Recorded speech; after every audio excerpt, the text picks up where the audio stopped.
Hey guys, welcome back to the channel. This is story about what if Naruto is sent back in time to when the Sannin were young and the Shodai ruled Konoha. Part 1. Before I start, please do support for more amazing content and comments for part 2. Do consider to subscribe my channel and share my video to your friends and check out the description as well. Let's start the video. Outskirts of Tenazuka. Naruto never thought he could hate someone as much as he did right now. Anger filled his blue eyes as he gazed at that traitorous bastard. He had actually helped them during the Chunin exam, showing them the way to the tower and then helping Team 7 fight the AIM ninjas. The warning bells had gone off in his head when they first met, but Naruto had paid them no heed. Instead, he had let him get close, gather crucial information on his fighting skills and personality. And now it was revealed that he was in league with the snake bastard, Orochimaru, who had led the attack on Konoha and killed the Sandaime. Kabuto Yakushi. Oh, how he hated the son of a bitch. Now the two stood apart from each other in the middle of a field outside of Tenazuka. The slug Sannin Tsunade was on her knees next to Naruto, paralyzed with fear from the blood that covered her body. Naruto's scowl deepened when Kabuto opened his mouth again and began trashing his dream of becoming Hokage. It's totally laughable, Naruto-kun, that a pathetic ninja like you could ever dream of becoming the most powerful and respected ninja in the Leaf Village. All that the villagers will ever see you as is the nine-tailed fox that took their beloved Yondaime away from them. Naruto's nails dug into his palm as he felt a tiny spark of red chakra trying to overcome him. Shaking his head slightly, he calmed himself down enough to regain his focus. He had a special surprise for Kabuto that didn't involve beating him to a bloody pulp with the Kyuubi's chakra, no matter how good it would feel. Kabuto decided to throw more gas on the fire. Tell you what, I'll make you a deal. Walk away right now, forget all about Lady Tsunade, and I won't kill your dream by killing you. What do you say, Naruto-kun? Naruto just lowered his head and spoke in a soft voice that carried over to the silver-haired medic. I'm not going to run away. I never go back on my word. That's my Nindo. He declared, looking up, fire burning in his eyes. Tsunade looked up at the genin in shock, his words reminding her of loved ones she lost so long ago. Kabuto had given him a chance to survive, a chance to live. But the blonde had shot it down and had really pissed him off. He pulled out a kunai and charged. You're throwing it all away. Dreams don't come true when you're dead. Tsunade regained enough of her senses to try and save this courageous boy. Get out of the way, Naruto. Look out. She yelled in desperation. Naruto stood his ground and said, get ready to lose the bet, Bachan. That cursed necklace of yours is about to be mine. The sound of metal slicing flesh was the next thing Tsunade heard, and she was positive the boy was dead. But lo and behold, Naruto wasn't dead. He had stopped Kabuto's knife with his left hand and held him in place, and with the right he formed half the required sign for a shadow clone. With a puff of smoke, a perfect imitation of the blonde was born. Let's see you doge me this time. Naruto yelled, holding his right hand out and began focusing his jutsu. The clone aided and kept the spinning chakra in check. Kabuto looked on in fear as a miniature maelstrom of blue chakra was created. He had heard stories of this attack from Lord Orochimaru about how it acted like a drill blender to cause maximum damage to internal organs. If he didn't do something quick, he was going to be killed. He focused every bit of chakra he had to his stomach as the blonde yelled Rasengan. The attack connected and Kabuto screamed in pure agony as he felt skin and tissue tearing apart. I'm not going to die yet. He thought as he hit Naruto in the chest with a chakra scalpel and felt it cut the aorta artery above the heart. The next thing that happened amazed all three Sanins watching. Kabuto wasn't thrown, pushed, or lifted up by the attack. No, he flew 50 feet backwards, surrounded by blue chakra. He came to a stop only when he hit a heavy rock and left a deep circular impression both on the rock and his stomach. Naruto stood there, panting heavily at having used way too much chakra in the Rasengan. He was also having trouble breathing because the left side of his chest hurt quite a bit. Jiraiya and Orochimaru paused in their fight to see the damage caused by the demon container. The toad hermit had a giant smile on his face. Amazing. That knucklehead actually pulled it off. He's becoming just like you, Minato. But Orochimaru's thoughts were far from complimentary. A child mastering an A-rank jutsu like that? It's unheard of. This kid is becoming quite the thorn in my side. He did it, Tsunade whispered. He really did it. Slowly, she got up and removed her necklace. Walking behind the panting Naruto, she slipped the gem over his messy blonde hair. Congratulations, kid. You really deserve this. Naruto looked at his prize and smiled, but his happiness turned to disbelief when he saw Kabuto standing up. Both ninjas' chests were struggling to bring oxygen into their bodies. But then Naruto's vision became blurry. What's wrong with me? Why am I getting dizzy? His thoughts turned from confusion to panic as he started to cough up blood. Tsunade's eyes widened in fear when Naruto fainted and fell backwards. Naruto. She screamed and caught him before he hit the ground. Naruto. What's wrong? Kabuto started chuckling, drawing Tsunade's attention. "How the hell did you survive the Rasengan?" she asked as the silver-haired ninja took 2 slow steps toward them. "Simple," Kabuto replied as his stomach started healing. "I focused my chakra to the point of impact before he hit. I was already creating new cells to replace the soon-to-be damaged ones. This is why Orochimaru-sama values me so much. I'm nigh invincible if I'm not instantly killed." He was cut off as he too spat up blood. "Impossible. Did the brat really damage me that much?" he thought as he sank to his knees and clutched his stomach in pain. "No matter. It'll just take a bit longer to heal myself. But the boy is going to die anyway. I severed the aorta.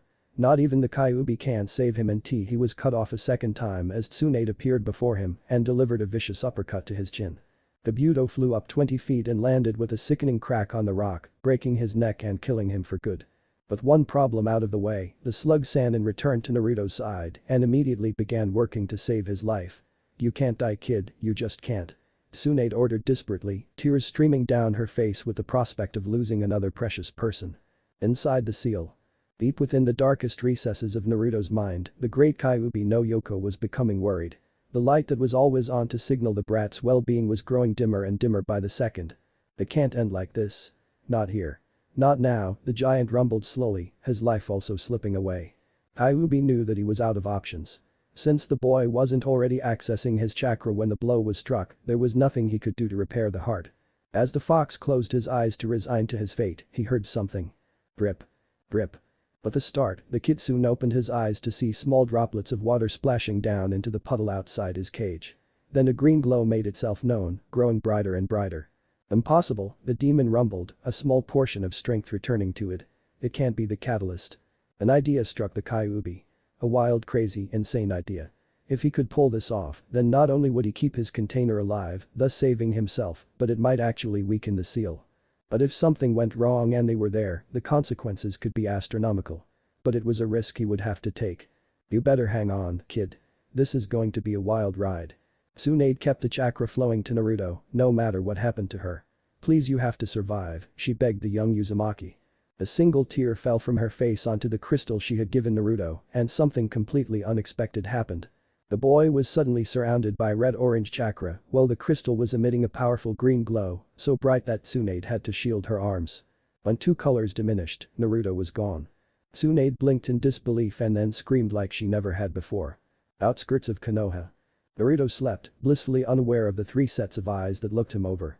"What I think's wrong with him," Jerk-kun said, one voice, sounding to be male and just about 12 years old.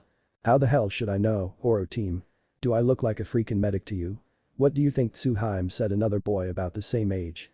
"I just started learning techniques, baka. So I can't really say. Let's bring him back to Tsurutobi-sensei and then to the hospital.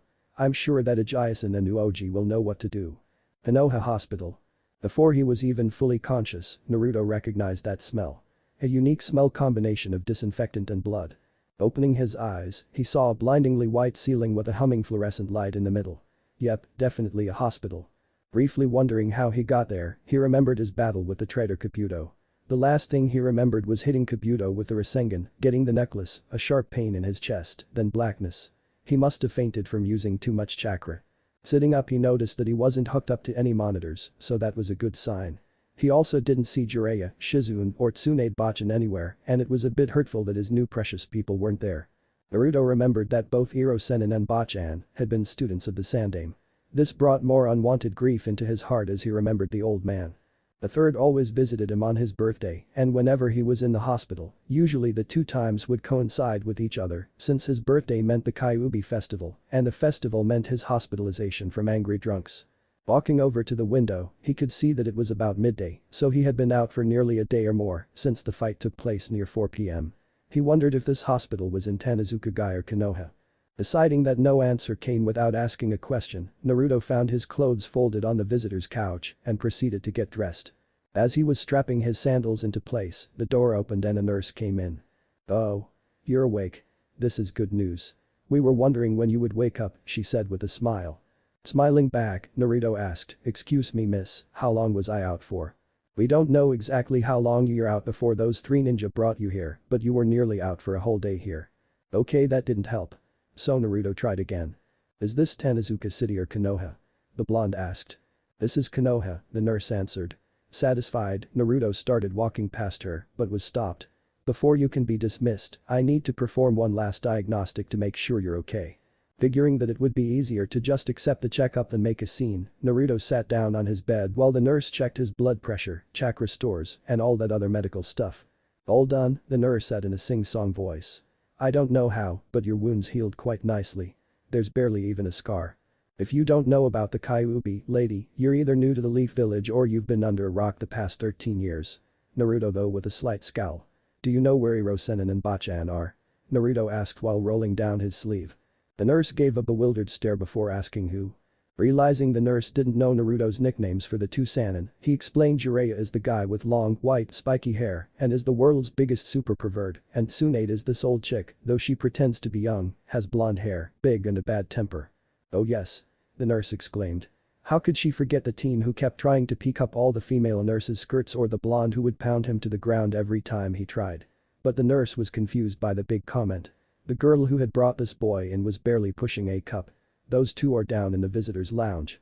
They said they wanted to be here when the mysterious boy who slept in the woods regained consciousness. Hey thanks. Naruto said running past her, not even hearing the part about sleeping in the woods. When he was far enough away to avoid any more awkward questions, he slowed down and headed down the stairs to the visitors' lounge on the second floor. The visitors' lounge was a wide room filled with vending machines, lots of chairs, TVs on the walls and a few couches. Looking around, Naruto could see a man in a patient's outfit standing on a couch, loudly proclaiming to be someone named Napoleon and yelling out random French words while two orderlies tried to get him to come down. Next to the patient was a pale kid with long black hair bending in front of the snack machine, trying to reach up to a Snickers bar that got caught. Then Naruto saw the telltale sign of spiky white hair that announced the presence of Jiraiya. He could see that Jiraiya was talking to a young blonde girl about Naruto's age. Naruto decided to announce himself to his perverted sensei. Yo, Sannin. Isn't it illegal to hit on girls less than 2/3 your age? Jiraiya didn't even look up. Scowling, Naruto walked over to the white-haired man and tried a different approach. Hey, Jiraiya-sensei. Aren't you going to say hi to your favorite pupil? Naruto could only stare. This was Jiraiya, wasn't it? Long, white, spiky hair. Check. Red tattoos under the eyes. Check. Large bump on his head by getting pounded by Tsunade. Double check. But it wasn't Jiraiya. This person was too small. Too young. Finally the youth decided to speak up. What do you mean, sensei kid? I haven't taught anyone a day in my life. The day anyone calls the gallant Jiraiya sensei will be the day Tsunade grows a pair of giant tits, stops gambling, and becomes Hokage. In other words, it ain't ever gonna happen. This was a giant mistake. Faster than a speeding bull, Tsunade's fist connected with the already sore sport on Jiraiya's head, causing the crazy patient to scream KO. While being dragged out of the room by the orderlies. Baka! Screamed Tsunade at the downed pervert. We just met this kid and already he's going to think of us as idiots. Slexnbeabs, Jiraiya babbled with little dizzy circles for eyes. This has to be a dream. I'm still probably unconscious. Naruto thought to himself, barely aware of the ass kicking that just happened. I'll just pinch myself and wake up. Naruto grabbed his cheek and pulled hard. Ow. Not a dream. Maybe a genjutsu. He then put his hands in the ram seal, but forgot the dispel word. What was it again? I remember Sakura-chan telling me about it after she woke me up during the Chunin exam. That's it. Naruto exclaimed, proud to remember the obscure word. Hake.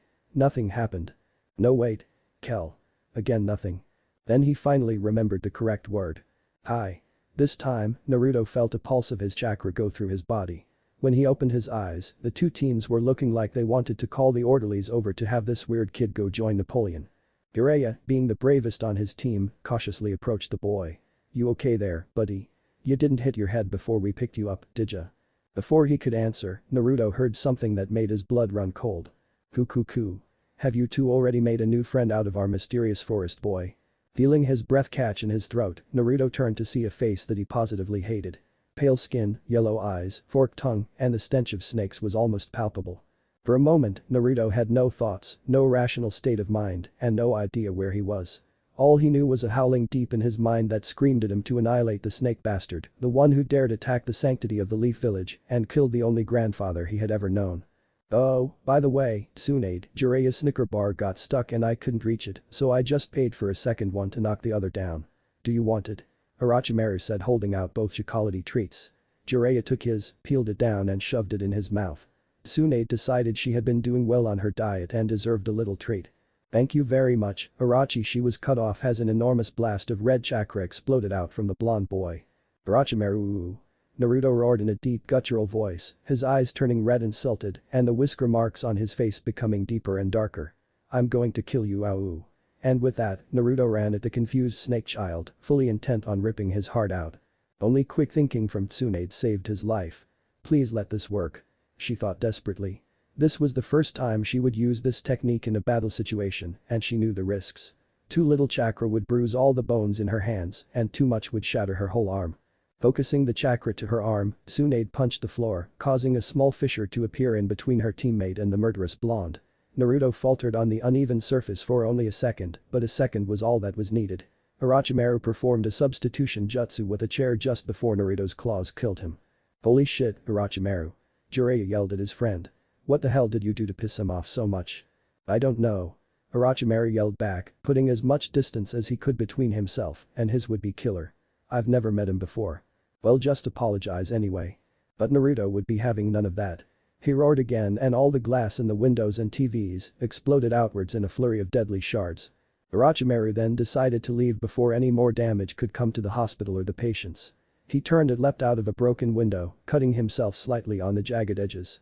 Turning around, Orochimaru settled himself in a defensive taijutsu stance that Sarutobi-sensei had begun to teach him and waited. Orochimaru expected the blonde to exit out of the same window he did.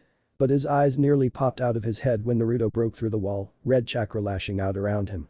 Deciding that there was no way he could survive a fist fight with him, Orochimaru turned tail and ran off again, this time yelling for help. An Anbu on patrol heard the commotion and landed in front of the fleeing Orochimaru, who deducted from the porcelain wolf mask on his face, grayish-white hair that defied gravity by staying up, and bladeless katana at his waist, could only be one person. Tsukumo-san. Thank God you're here. This crazy blonde-haired kid is trying to kill me. Looking the way that the pale child had come from, Tsukumo could see an orange and yellow person surrounded by red chakra running down the street and leaving a trail of rubble behind him. The white-haired Anbu held up a hand and spoke in a commanding voice. Halt. In the name of the Hidden Leaf Village you are to stop or deadly force will be used against you. Naruto didn't seem to hear him, his focus only on Orochimaru. Seeing as how threats didn't work, Tsukumo flew through several hand seals and said, Doten. Doryu Heki. Earth style. Mudslide barrier and spat out mud that quickly formed a wall in front of Naruto. Naruto merely bent his knees and jumped over the barrier. Tsukumo had planned for this and called his next attack. Doten. Torpingu Kiba. Earth style. Trapping Fang, original. The giant wolf made of earth sprang up and caught Naruto in its mouth. It then landed in front of Tsukumo. Now are you going to calm down and tell me why you were attacking a Konoha ninja? That bastard attacked the village and killed the third Hokage. What are you protecting him for? Naruto screamed in anger. Tsukumo looked back to Orochimaru, who had bewilderment all over his face. Tsukumo then turned back to the captive. Kid, I'm afraid you're badly mistaken. No enemy has yet dared to attack this village, and the only Hokage we have is the Shodai. Naruto refused to believe this, thinking that this bastard was either messing with him or else this white-haired bastard was Kabuto in disguise. This thought brought new fury to Naruto. Stop screwing with my head. The blonde screamed as another explosion of red chakra overtook him and destroyed the earth wolf. Tsukumo and Orochimaru jumped back several feet. Then their eyes widened in fear when they saw the boy hold out his right hand and red chakra started to swirl around in a ball shape. They could both tell that whatever that jutsu was, it was very powerful. Naruto then charged, fully intent on killing Orochimaru and whoever sided with him. I've got no choice. Got to use it. Tsukumo reached for the hilt on his waist and held it in front of him. Any other opponent would have laughed at the sight of someone trying to defend themselves with a hilt that had no blade. But all that Naruto knew was that he held death in his hand and his target was less than 10 feet away. Just as the kid was about to strike, Tsukumo sent a powerful surge of chakra to the hilt and formed an incredibly white blade, pulsating with power. Tsukumo blocked the sphere and held the blonde boy at bay. Naruto responded by summoning more of the Kyuubi's chakra, increasing the size of the Rasengan by an inch. Tsukumo retaliated by pumping more of his chakra into the blade, which had begun to bend to the sphere, but now held equal ground. Just as it seemed like these two forces would be in a forever stalemate, a sudden cry of sneak attack. Followed by 2 feet slamming into the side of Naruto's head ended the battle. Naruto slammed through a building and lay there, seemingly unconscious. In place where the blonde once was, now stood Jiraiya, face split into wide smile at the success of his attack. Orochimaru breathed a sigh of relief. Thank you so much, Jiraiya-kun. I don't know how much longer Tsukumo-san could have held him off. Ignoring the Anbu's indignant glare, Jiraiya just gloated. No worries, citizen. It's all in a day's work for the gallant Jiraiya. Ha ha ha. Deciding to end this little stupid party before he got involved, Tsukumo spoke up, now we just need to call the Uchiha police force to come, and Tsukumo's voice caught in his throat as all three felt an incredibly powerful killing intent. Looking over to the blonde, all three watched in horror as Naruto bent forwards to stand on all fours. The red chakra surrounding him began to take shape of some kind of animal, but they couldn't tell what. But before the boy could attack, the crystal around his neck began to glow an unearthly green light. The chakra around him started to recede back into his body, and the boy cried in pain and then truly fell unconscious. Are you three alright? Called a worried voice behind them. The trio turned around and saw three other people coming down the road. Two were hurrying while the third was walking slowly with his hand held out in front of him, the necklace around his neck glowing with the same light as the other one. Sarutobi-sensei. Tsunade Hime. Jiraiya and Orochimaru called, glad to see their teacher within their other teammate. I was so worried about you too. Tsunade said, hugging her teammates.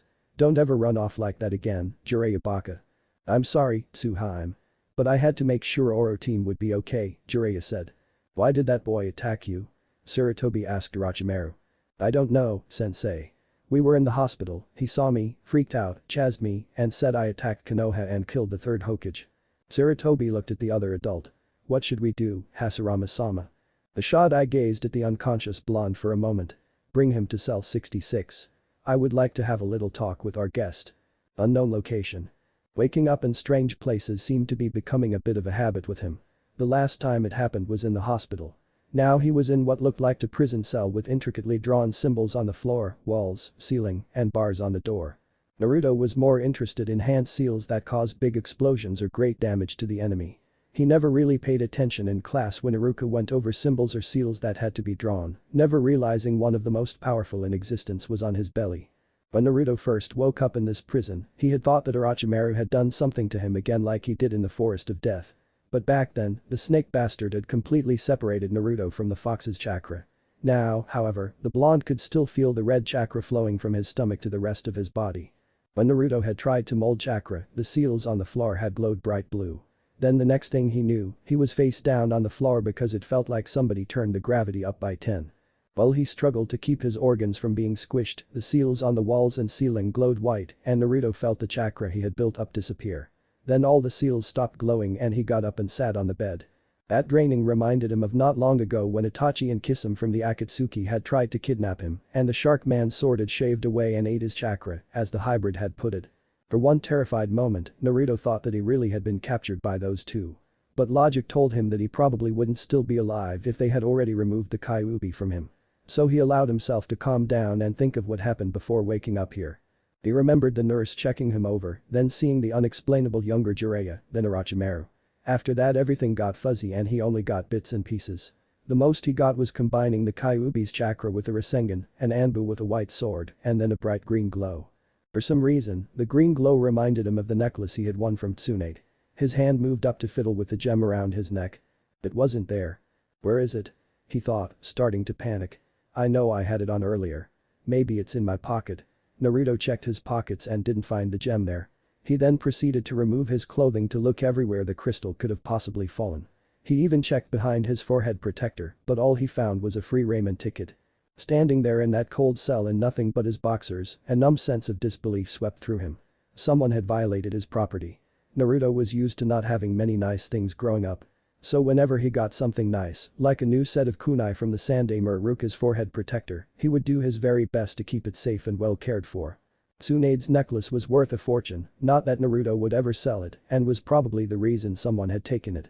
Whoever had taken his crystal would pay dearly, just as soon as he got out of the cell, of course. You always do a strip show whenever you're imprisoned, said a voice full of mirth and barely contained laughter. Embarrassment overtaking anger, Naruto quickly pulled his pants back on and turned to look past the bars where the voice had come from. Out of the darkness strolled a man just a bit under 6 feet tall. His hair was light gray and kept in many small spikes. He wore blue battle armor that covered the chest, groin, and arm from shoulder to elbow. His shoulder armor had white fur lining that went around the neck. Underneath the blue armor, he wore a black shirt with sleeves that stopped a few inches past the elbow. Black pants and leather sandals were on his legs and feet. At his waist, he too had a sword hilt without a blade, like the Anbu from before. The guard on this one had two curved horns that nearly touched each other at their apex. The stranger's eyes were light brown and held a kind sparkle that also showed that he had power and was not to be taken lightly. He had 3 marks shaped like brown-red spikes on his face. One extended from the chin to the bottom lip and the other 2 wrapped around his face to end below the eyes. Naruto stared for a few moments before he had an epiphany and stumbled backwards in surprise and fell on his butt. He just realized that he knew this man. Not personally, but from looking at his face carved on the Hokage monument and immortalized in textbooks. It was the Nidaime, second Hokage of Konoha, younger brother of the Shodai, and master of water jutsus. Naruto just sat there, mouth hanging down and eyes unblinking. The Nidaime looked kind of scared at this reaction. "Geez, kid. I know I'm one handsome devil and all, but you're really freaking me out." Naruto's response was to imitate a goldfish by opening and closing his mouth with his eyes wide open. I think the Irokinshu was right, the Nidaime thought, this kid is messed up in the head. "Okay son," he said in what he hoped was a calming and non-threatening voice, "I'm going to let you out and we'll go get some ice cream."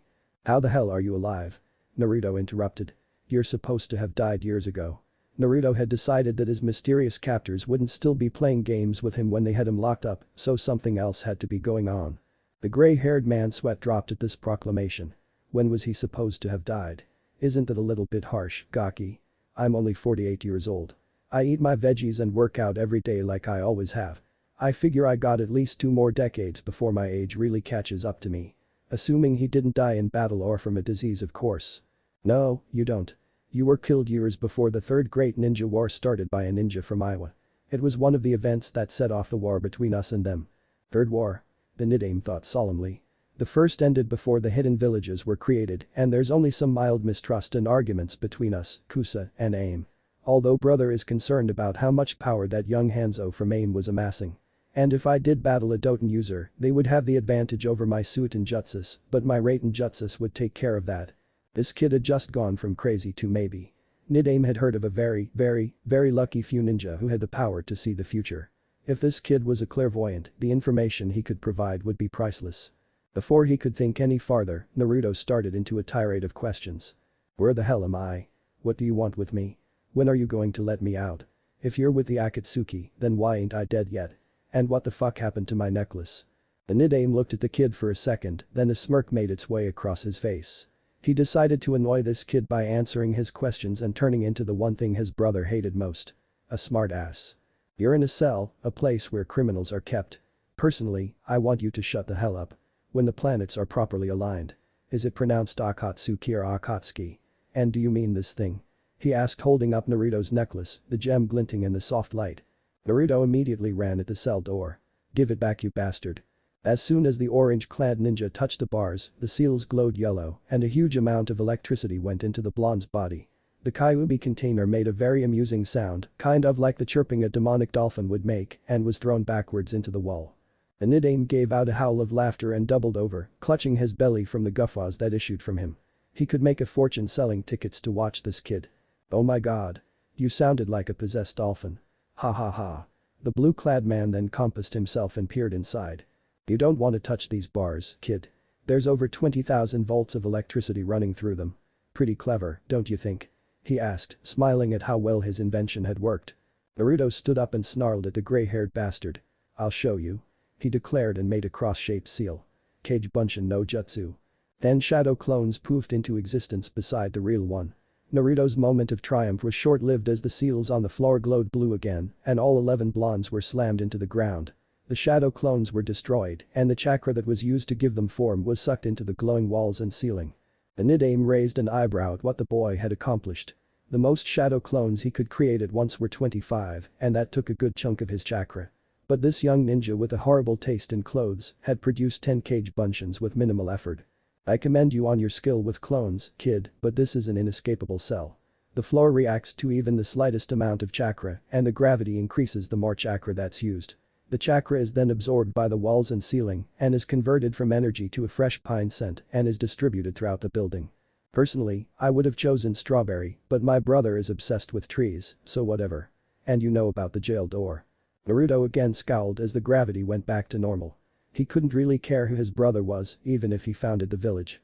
Realizing again who he was talking to, Naruto sat down and put his head in his hands. How could the Shodai and Nidaime be alive? Or was he dead? Naruto's mind was a beehive of confusion as question after question flew around his head. Ahem, the gray-haired man cleared his throat to gain Naruto's attention. Now if you don't mind, I believe introductions are in order. He then stared at the blonde. My name is Uzumaki Naruto, Naruto said simply. The blue man smiled and said, nice to meet you Naruto. My name is Senju Shinsui, and my brother Hashirama. He took out his sword hilt and added chakra. A 3.5 long blade of lightning materialized out of the guard. Shinsui touched the blade to the cell bars. This caused them to spark and crackle as the seals were overloaded. The door swung open and Shinsui deactivated his blade. Would like to have a few words with you, he said with a grin. Hokage Tower. 2245, 2246, 2247. So far, Naruto had counted over 2200 steps and they just kept going. He had asked Shinsui how far underground they were, for it had to be underground to be this dark and cool, when the gray-haired man had released him, and Shinsui had said only 200 yards. Naruto was beginning to think that Shinsui was messing with him again. Since his release from the inescapable cell, Naruto had to endure 2 new forms of torture. The never-ending spiral staircase he was on now, and the unlimited questions Shinsui kept asking him. Why did you choose orange to wear? It's not very easy to hide with that bright a color. You're a bit short for someone your age, are you drinking your milk and eating greens? Why isn't 11 pronounced Onity 1? What was that badass red chakra you were using earlier? My brother seemed concerned when he mentioned you had it. Can you teach me that spinning ball jutsu you were using against Akami? It seems pretty powerful. Why did God invent the platypus? Are you related to Kabun-kun? He's a friend of mine and he has blonde hair and blue eyes like you. And speaking of eyes he said stopping and turning around to face Naruto. Why are yours so squinty? You trying to hide something? Shinsui then grabbed Naruto by the head and opened his eyes with his thumbs before the blonde could even protest. After studying Naruto's eyes for a few seconds, the blue-clad man seemed satisfied and let him go. Naruto stared in bewilderment as Shinsui resumed his track up the stairs, whistling a carefree tune. Naruto followed, thinking that this day couldn't get any weirder. Oh, how wrong he was. Training ground. Pain.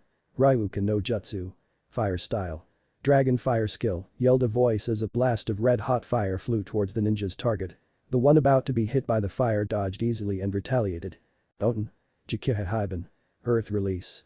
Crushing slabs, original, 2 earth walls rose up and slammed together with surprising speed, just barely missing the first ninja who used a substitution jutsu with a log. The third ninja made herself known by getting up close to the target and engaging into jutsu.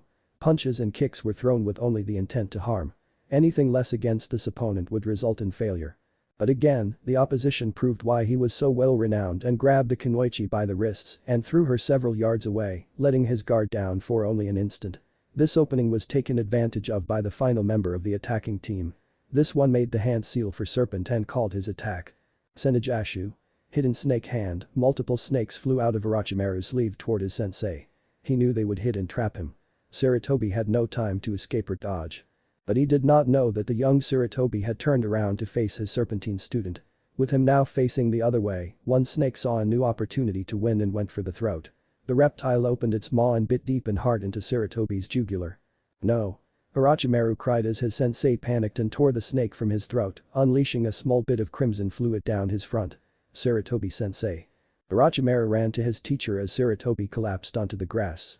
He didn't mean for this to happen. His job was just to keep sensei occupied while Jiraiya quickly snatched the target scroll from him. But this was horrible. His sensei now lay dying and it was his fault. There was no chance for help, too much blood had been.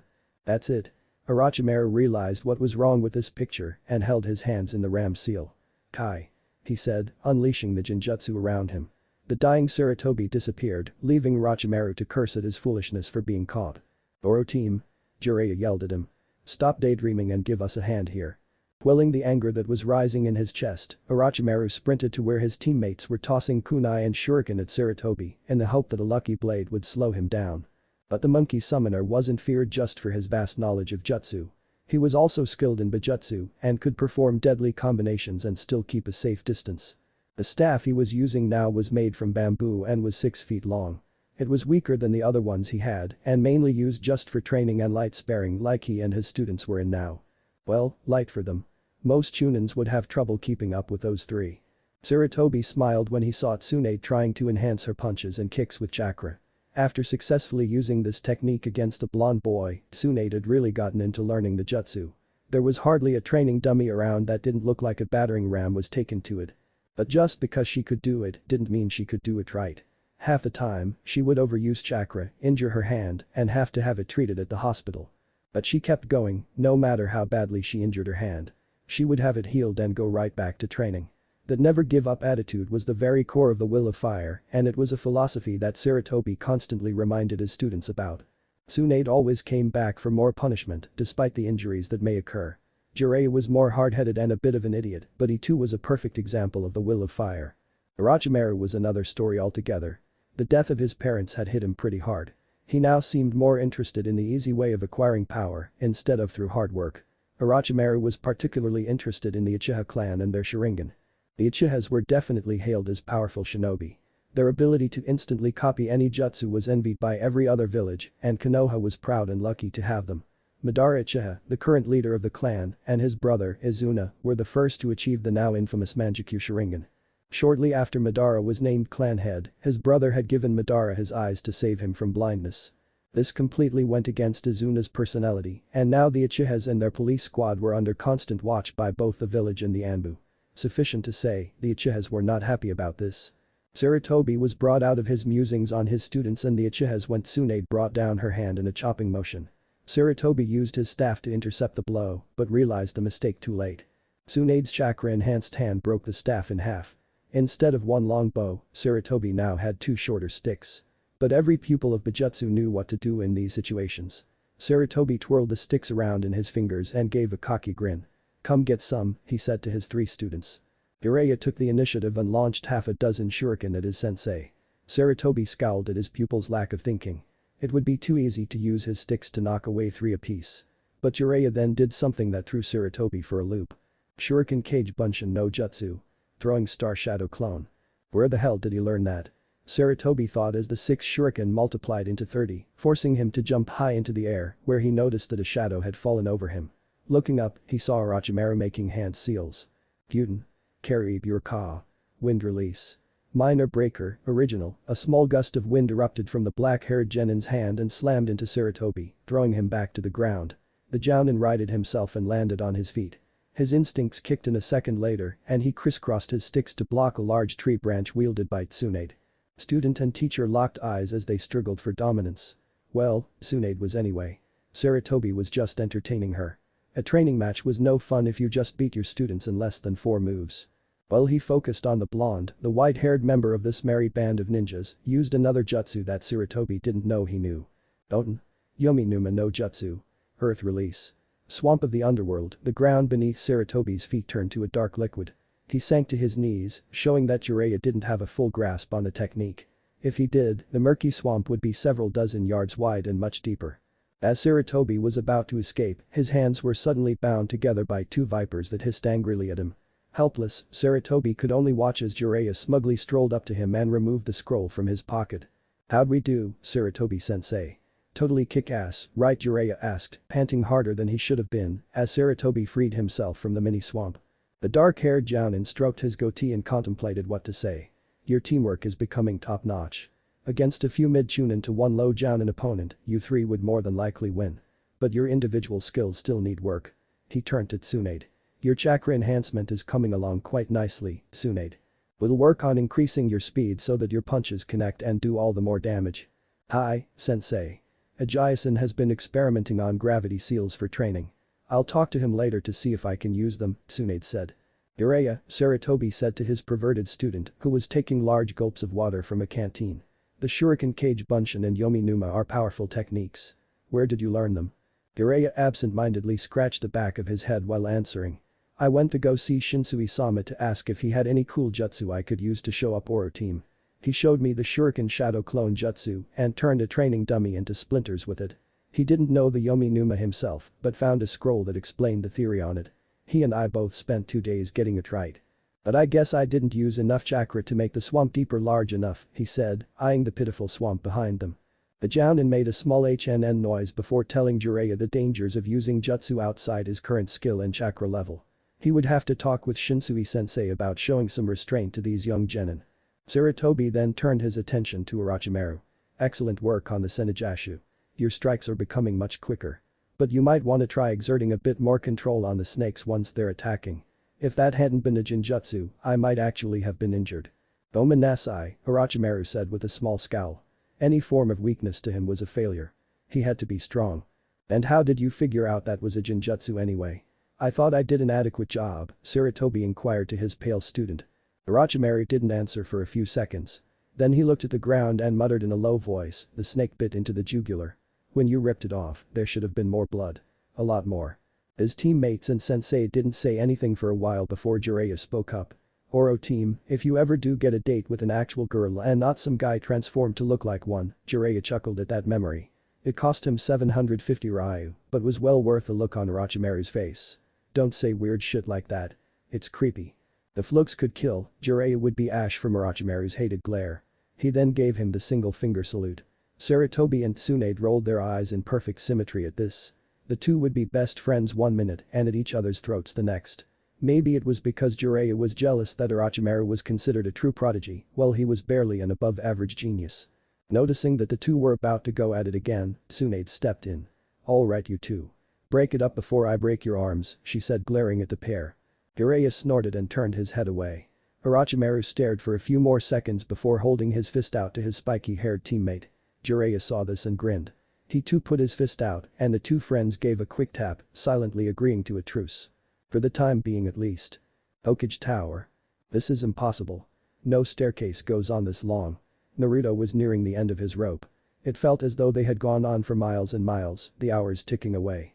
The blonde was doing his damn best not to faint right there on the spot while that gray-haired bastard didn't look tired at all.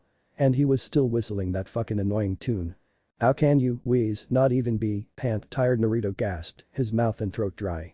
He knew this man was a cage-level ninja, but even cages needed rest and hydration. Shinsui stopped, looked back at the panting kid behind him, looked at a watch on his wrist, and gave an impressed whistle. 5 hours, 34 minutes, and 27 seconds. You have amazing stamina kid, but you really suck at detecting Jinjutsu. He then snapped his fingers, releasing Naruto from the mind trick he had been under. Naruto stared at the man who was quickly topping his most hated list. He had been under a Jinjutsu for the past 5.5 hours. How far had they actually gone? And what the fuck was the point of all that? Naruto couldn't take any more. He felt rage and the Kyuubi's chakra coursing through him. He launched himself at the watermaster, his eyes blood red. But before he could blink, Naruto was on the floor instead of throttling Shinsui, with a blue-clad man on his back, holding his arms in a submission move with one hand. With the other hand, Shinsui shoved a small pill into the blonde's mouth. The blue-clad man then placed his hand over Naruto's mouth so he couldn't spit it back out. That's a hydro pill, kid. It will replenish your body fluids and calm you down a bit. Now swallow and taste the rainbow dot. Naruto decided to swallow the hydro pill just to put Shinsui off guard. As soon as the pill touched his throat, he felt soothing relief. He felt as though he hadn't just been dying of thirst. His mouth was full of spit and it had a slight taste of strawberries. Then Naruto felt his anger ebb away. All was right with the world. Nothing could go wrong. Shinsui sniggered at the goofy smile on Naruto's face. The other test subjects who tried his little invention either had that same no-worries grin or they went completely mad for a week. Looks like this kid got lucky. Feeling better, kid? Shinsui asked Naruto. The blonde gave a slow laugh and said, yeah. Fluids. Haha. Shinsui gave a small frown. Kid looks like he either got some really good weed or some really bad crack. Maybe he's in the small percentage that becomes super lazy. The gray-haired enigma then turned back around and stepped onto the top landing of the Hokage Tower with Naruto right behind him. In front of him stood a solid oak door with a kanji for Leaf I, Fire K, and Shadow Q etched onto it. He knocked twice. Enter, a deep voice responded. Shinsui grabbed Naruto by the shoulder and led him in. Hokage's office. Senju Hashirama was not having a good week. The council that had been created to govern the civilians of Konoha was becoming increasingly demanding and bothersome. They were actually requesting to become part of the governing body of the ninja populace too. Then there was talk of unrest and unprovoked attacks happening between Konoha and AIM, though proof was hard to come by. But the problem that weighed heaviest on his heart was that his good friend Madara was becoming colder every time a decision was made that he disagreed with. He sometimes refused point-blank to attend meetings at all anymore. And now the boy his granddaughter and her teammates had found in the woods had not only attacked a ninja of Konoha, but it seemed that he was a demon container too. Hashirama sighed as he got up from his desk and went over to the bookcase. Every story surrounding the Jinchuriki was one of woe and misery. They were either hated by the village for the pain the demon itself had caused, or they were used as a weapon of war and death. His fingers skimmed along spines as his mind contemplated the effects of having a Jinchuriki in Konoha. If the village found out that someone containing a demon was in their midst, they might just demand the boy be killed. Hashirama didn't know if he had it in him to do that. His fingers stopped as he found the book he was looking for. He pulled it out and sat back down at his desk. The book was old, its pages yellow and brittle and stains all over the cover. The book was titled Secrets of the Ancient Gods, and below the title was a drawing of the planet, its outline connected by 9 kanji. Typhoon eth diaresis reaper ik, tsunami percent a blizzard o umlaut e circumflex u fusion, lightning ui, earth 0, devil superscript at, and inferno o acute o tilde a. Hashirama opened the book to the middle and winced at the crackling protest the old pages made. He was a wood jutsu master, and paper was a byproduct of wood, so he immensely enjoyed reading books and hated when they were in such poor condition like this. He slowly turned to the final chapter of the book. A beautiful painted picture of a 9-tailed fox dominated the left page. Its fur was a glorious red, and its eyes were full of fire and hatred. Hashirama couldn't imagine a living creature harboring such hatred. He looked at the text on the opposite page and began reading. Of all the tailed demons, the Kyuubi no Yoko reigns supreme. Considered to be unstoppable, the Kyuubi can drain oceans, reshape continents, and cause mass destruction with a single swipe of a tail. Man can no more stop this living natural disaster than he can stop death. The Kyuubi and its 8 brethren appeared after the band of warriors known as the Kutente Kaioshu disappeared. Many believe that the Biju lied in wait for the only ones to have the power to oppose them to vanish. With the Kaioshu out of their way, the Biju have had the freedom to do as they please. At the time of this writing, no one has been able to halt the suffering the demons bring. But the Kyuubi had been stopped. It had actually been sealed into a human, he was sure of this. Hashirama had felt that same chakra many years ago, back when his clan had been small and nomadic and had lived wherever the hunt was. They had come to a village seeking shelter and food. But instead of a bustling village of people, it was a mass graveyard. Every villager dead, every building destroyed. Not even the scavenger birds came near, the stench of death overpowering their hunger. Only one villager had survived, a monk who was praying at the mountain temple, had seen the fox destroy his village and then leave. The monk had torn his robes and sobbed to heaven at the most horrible sight he had seen. He died 2 hours after telling the Senju what had happened. Even more powerful than the rotting corpses was the chakra that still lingered. All of the clan could feel pure malice practically oozing from the air around them, Hashirama more so because of the green gem around his neck. He thought he would go mad or die, just so he wouldn't feel it anymore. But the gem had responded to him by emitting a warm glow, and Hashirama suddenly knew how to end the madness. He had combined his chakra with the warmth flowing from the crystal, and the fox's chakra had dissipated, freeing the Senju clan from its choking hold. They had left quickly and told no one else what they had seen. Now it seemed that someone had been able to do the impossible and seal the Kyuubi. But the question was, what would he do with the boy now? Hashirama had sent Shinsui to retrieve the boy and evaluate his skills anyway he chose to on the way up. That had been nearly 6 hours ago, and the Hokage tower was still standing, so that had to be a good thing. Shinsui was the 3rd strongest ninja in the village. He was also a genius inventor and incredible to watch in battle. But his immature attitude made other ninja, his brother included, not take him as seriously as they could. Hashirama and Madara were both prime candidates for first, but since they had always tied when they fought, first place was a competition between them. He stood up and popped a kink in his back. He placed the book back in its spot and went over to the window to gaze at the village he both created and governed. Even though it was a perfect sunshiny day, Hashirama couldn't help but feel that there was the shadow of a cloud out there, somewhere, that threatened the peace and tranquility of not only Konoha, but the whole world. He was brought out of his thoughts by a knocking on the door. "Enter," he responded. A tuft of grey, spiky hair poked through the cracked doorway. It was followed slowly, almost painfully so, by the rest of Shinsui's face. "I brought the boy up, just like you asked, Hokage-sama," he said scathingly, obviously trying to get a rise out of the village leader. Hashirama gave an annoyed sigh. "Bring him in. I want to find out what this kid is about." Shinsui's head disappeared as he exited. He reappeared a few moments later leading the blonde by the shoulder. Hashirama almost started banging his head against the wall when he saw the totally at ease expression on the boy's face. The hydro pill was priceless when a ninja was forced to go several days without drink, but Hashirama wondered if the side effects were worth it. Hashirama reached into a pocket and pulled out the antidote he carried around with him in case he ever met some unfortunate soul to fall prey to Shinsui's happy pill. The hospital had created it when too many of their shinobi were either lazing around and staring at clouds all day or were raving in the streets that purple squirrels were allying themselves with the sunburned penguins to steal all the sweet and spicy chicken wings. He handed the vial of purple liquid to Naruto. "Drink this, kid. It'll make you feel better." Ignoring the age-old warning of never drinking anything given to you by a stranger, Naruto chugged it down. The effect was nearly instantaneous. The blonde grasped his head in pain as the antidote righted his brain's chemicals and began purging his body of the hydrating lazy drug. He might pee purple next time he used the toilet, but it was better than being a lazy ass for a week. The pain subsiding, Naruto looked up and felt his brain threaten to shorten out again. Before him in red battle armor stood the founder of Konoha himself. The Shodai Hokage. His eyes were a deeper shade of brown than his brother's and his hair was jet black and went to the middle of his back. Determined to not make a fool out of himself anymore today, Naruto asked the question that had been bothering him all day. "What the fuck is going on here? 1 second I'm battling that snake bastard's apprentice.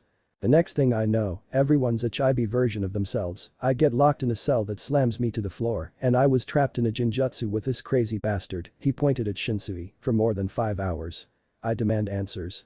Hashirama's eyebrows had gone up in surprise at how loud this kid was, while Shinsui was biting down on his thumb to keep from busting out laughing.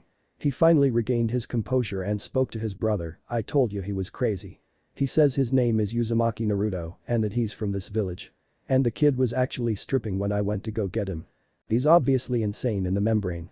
"I was not stripping," Naruto screamed, stamping his foot on the floor. "I was looking for my necklace I won off the old bat." It was then he noticed the Shodai wearing his crystal. "How did you get it?" "I was with the bastard the whole time." Hashirama gazed at the boy questioningly. Why was he claiming the jewel to be his? It had been in the Senju clan for generations. And why was the name Uzumaki vaguely familiar to him? It was time Hashirama asked the questions. "I don't know where you're getting this information, child, but I've had this crystal since my father gave it to me years ago. And I know for a fact that no ninja named Uzumaki has ever been born in or become a part of this village. Just what are you up to?" "That's what I've been trying to figure out," Naruto said, pinching the bridge of his nose in annoyance. "You two aren't supposed to be alive and the Sannin aren't supposed to be that young. Everything's all messed up." This shouting match was getting them nowhere. "All right, son," Hashirama said in a calming voice. "Just tell us what happened. Start at the beginning." Could Naruto really trust these two? He barely knew them at all, one of which he wished he didn't know at all. So could he really trust them? Deciding to get the truth by telling the truth, Naruto began his tale. It all started 13 years ago on October 10th when the Kyuubi attacked Konoha. Naruto told them everything. From the Yondaime sacrificing his life to save his village, from his horrible childhood growing up, to finding friends and loved ones in his classmates in Iruka, to learning the Kage Bunshin and that the fox was sealed in him. He told them about his teammates and Lazy Sensei and how he learned what it really meant to be a shinobi from Zabuza and Haku. Naruto told them about the Chunin exam and its insane proctors and about Orochimaru's attack on his team and then the combined invasion of Suna and Odo. He ended by telling them of going to find Tsunade to become the Godaime, his mastery of the Rasengan, and using it on Kabuto. By the time he was through, Naruto felt exhausted. He had spoken for 2 hours straight and needed a glass of water. He would never take a hydro pill again, even if his life depended on it. Hashirama was sitting at his desk again, staring at a blank piece of paper. Shinsui, on the other hand, was bawling his eyes out with anime tears streaming down his face. "You poor kid." He sobbed. "Hated because you saved them all." He then threw open the window and yelled at the top of his lungs. "You heartless bastards. How could you treat the kid that way after he saved your miserable hides?" The villagers promptly ignored him, they being far too accustomed to Shinsui's weekly shouting rants. A few lucky gamblers had won some money by betting this week he would yell from his brother's office instead of the Hokage monument, with only one face of course. A vein appeared above Shinsui's head as he closed the window, muttering about stupid villagers. Naruto was actually kind of touched that someone like Shinsui could care so much about someone he met just that day. Hashirama gathered his thoughts and spoke to Naruto.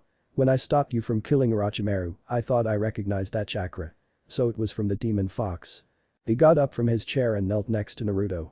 "With your permission, I'd like to meet the Kyuubi and ask him some questions that I think we both would like to know." Naruto stared at the Shodai in numb disbelief. Talk to the Kyuubi? Was that actually possible without throwing him off a cliff? He nodded his head in confirmation. Hashirama held out his hand to his brother. Shinsui understood and handed the green gem to him. Hashirama put it over Naruto's head. Both crystals glowed from being so close to each other. "Now just grab my right hand with yours and the crystal in your left." When I say so, let your chakra combine with it. Naruto grasped the Shodai's hand with his right and the crystal with his left. Ready? Now. Naruto let his chakra flow into the necklace. Both gems began glowing brighter and brighter, while the seal on his belly shined red. The next thing he knew, Naruto was standing in a dark stone hallway, Hashirama right next to him. The red-clad man smiled at him. Well, let's go meet a fox. Inside the seal. Something's wrong, Naruto said to Hashirama, it's not supposed to be like this. The last time Naruto had visited the inner workings of the seal, there had been puddles on the floor, the air was cool, and it was completely still. But now it was sweltering hot, the air was hard to breathe, and there seemed to be pure energy pulsating through the pipes overhead. Looking closely, the pair could actually see the pipes expanding and contracting, as though a heartbeat was supplying blood somewhere. The Kyuubi must have altered the seal somehow, the Shodai said with a worried look on his face. Naruto glanced at him with fearful eyes. You mean the fox might be able to escape? Hashirama didn't say anything for a few moments. When he did, his voice was uncertain. I'm not sure. I've never come across a seal like this before. If worse comes to worse, the crystals might be able to do something. Steeling himself for what was to come, Naruto took the lead down the hallway. The duo kept walking through the heat until they heard a most curious sound. Dee-I-hoo. Naruto scrunched his face in concentration as he tried to place the sound. To him it sounded like breathing. Naruto and Hashirama looked at each other before the blonde took off, sprinting to the origin of the deep inhales and exhales. Naruto, wait. Hashirama called after him. He sighed in annoyance at the boy's obvious lack of thinking. When all this craziness was over, he would talk to the boy about planning his moves out in advance. Naruto never had been one to plan ahead in battle or in his everyday life. Indeed, the most planning he did in the morning was whether to have beef or pork flavored ramen for breakfast. Panting as he ran full force in the heat, all Naruto could think of doing was forcing answers out of that damnable kitsune. How he would actually go through with this hadn't actually occurred to him yet. Naruto nearly broke into a full run when he saw the giant cage looming ahead of him. Finally. Time to get some answers. He skidded to a halt and was about to yell into the sealed cage when he noticed two things. 1. The small bit of paper on the bars didn't say sealed Dadu written in black ink. It now had the kanji for prison Ugravat written in red. And 2. The cage was opened. Naruto nearly had a panic attack right then and there. He kept himself together only by realizing that the opening was just barely big enough for a normal-sized man to fit through, nowhere near large enough for the monstrous kitsune. Where the hell is the furball? Naruto wondered out loud, noticing that the blackness in the cage made it impossible to make anything out. He heard hurried footsteps behind him and turned to see Hashirama running to close the distance. It seemed that not even the Shodai was immune to the intense heat, as he was panting and sweating even more than Naruto. Being a wood element user seemed to have its drawbacks. After he regained himself, Hashirama looked up in amazement at the giant cage. So this is where the Kyuubi sleeps, huh? He then saw that the bars had been partially opened. It hasn't escaped, has it? Before the blonde could answer, the two ninja were assaulted by an extremely warm and rancid-smelling hue that almost sent them flying. Well, Naruto was nearly blown away. Hashirama had stuck to the floor with chakra and grabbed the genin, keeping him from becoming a human kite. Thanks, Naruto said gratefully. No problem, the Mokuton user responded. Deciding to move before they were sucked into the bars by an inhale, Naruto and Hashirama went to the right side so they could still see the opening and the seal. After waiting a few minutes to see what would happen, Naruto finally lost what little patience he had. Alright, enough of this shit. He screamed. That bastard fox had better show his face right now. As if waiting for that cue, yellow, orange and red light suddenly exploded into life, both in the cage and outside it, creating the surreal color of a sunset. Hashirama and Naruto were momentarily blinded by it. The lights weren't overly bright, but their berth in the dim area was enough to play spots before their eyes. What the hell was that for? Naruto said in annoyance as he rubbed his eyes. I believe that since we are in your seal, the surroundings might respond to your will, Hashirama said as he blinked his vision back to normal. I'll be sure to look more into this when we're back on the outsea. His voice caught in his throat and his eyes went wide. Hashirama could barely believe what he was seeing. In all his years as a ninja, he had never seen anything like what was before him. Curious, Naruto turned around to see what had the first Hokage so astounded. His face went the exact same as Hashirama's. Right in front of them, not even 20 feet behind the bars, was an eye. The whole thing was more than twice the size of Hashirama. The iris was pure red and the pupil deepest black and slit like a tiger's. It was more like a coffin waiting to bury you forever. But what struck Hashirama as odd was that in the picture he had seen of the fox, its eyes were ablaze with unholy fire. And that was just an artist's rendition of it. Now, however, the eye was empty. No fire, no anger, no sadness. Nothing. It was as if the Kyuubi was in a coma, completely unaware of the world around it. Hashirama then began taking in the rest of the Kyuubi's form from all he could see. Its fur was an even deeper red than a human could ever create on canvas. The ear seemed more like a gigantic tent than anything. Its mouth could crush the Hokage tower in two with little effort, and the canines were easily more than 2 feet long. But the most curious part of the giant's physiology, aside from the 9 tails, was that the fur from the top right part of the head to the bottom right of the face was a darker red than the surrounding fur. It was almost as if something larger than the Kyuubi had taken a handful of fire across its face, scaring it forever. Hashirama was brought out of his contemplation on why the beast hadn't healed itself when Naruto suddenly started pounding on the bars. "Boy. Bastard fox. Get the hell up cuz we got some questions that you got the answers to." Positive that the young ninja was about to be crushed under a giant claw, Hashirama prepared himself to move with the speed that only cages were blessed with in order to save the foolish blonde. But the Kyuubi did absolutely nothing at all. It just laid there unblinking and took the kid's harsh words and tone as though it didn't hear him. How strange, Hashirama thought. I'm positive that a creature like the Kyuubi would at least show some anger at being addressed in such a way. Maybe the alterations to the seal have injured it. Naruto was also confused by the kitsune's obvious lack of emotion.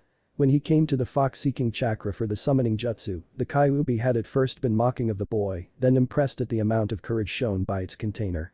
While wondering about his prisoner's strange lack of attitude, he noticed something strange coming from the Kyuubi's mouth. "What's that?" he asked Hashirama.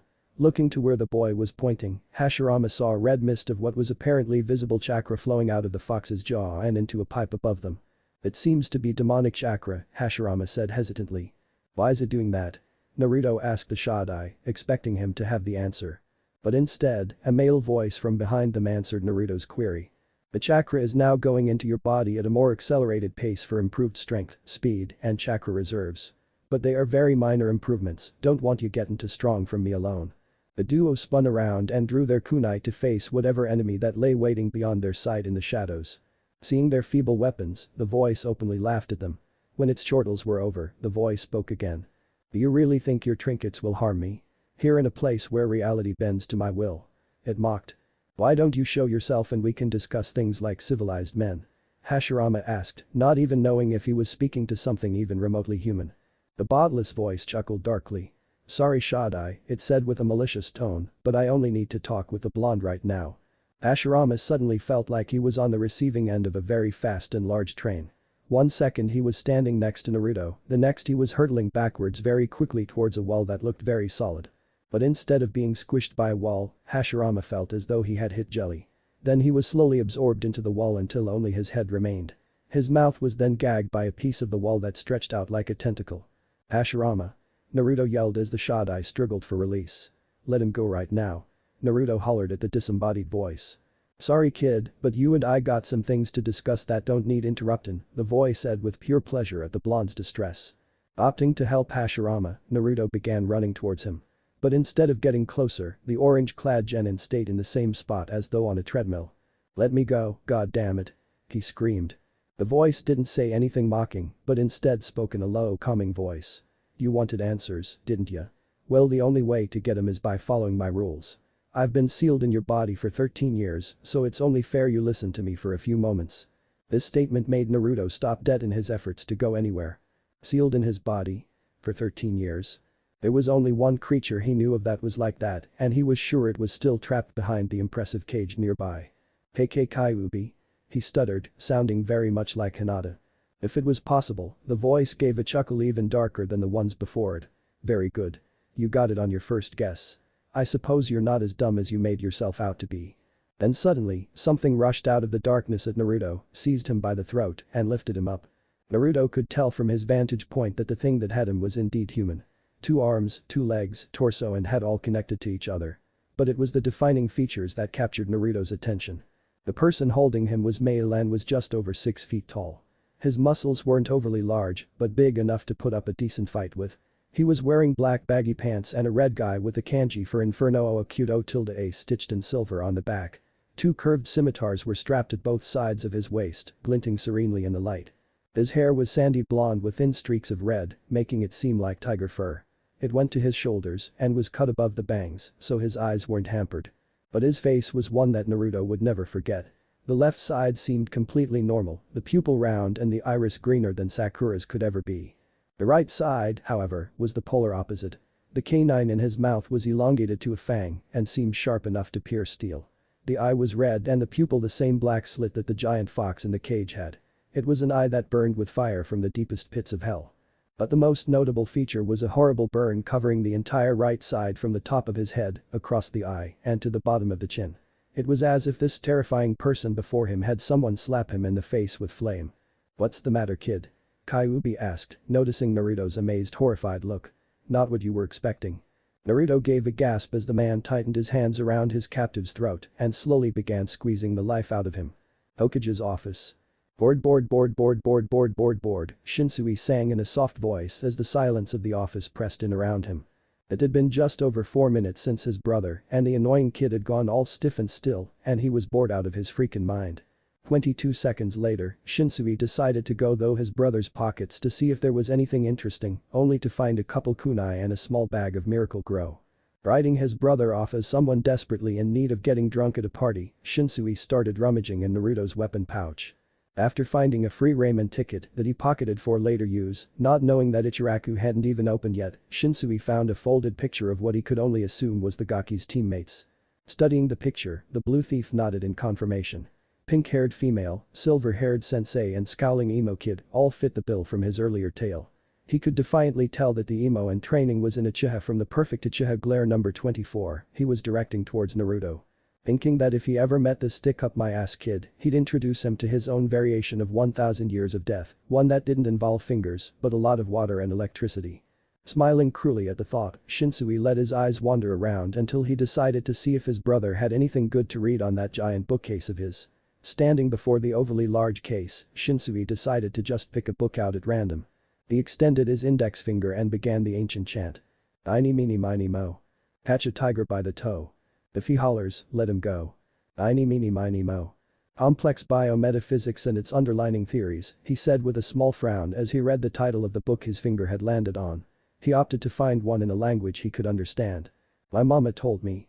To pick the very best one. And you are it. He pulled the book out and gazed at the cover. Secrets of the Ancient Gods, huh? Seems like a murder mystery to me. He exclaimed as he opened the book to a random page to show off his awesome punage-deducing problem-solving skills. To whom? You may ask. Only Shinsui knew, and he wasn't telling. The page on the right was a painting of 9 people covered in darkness.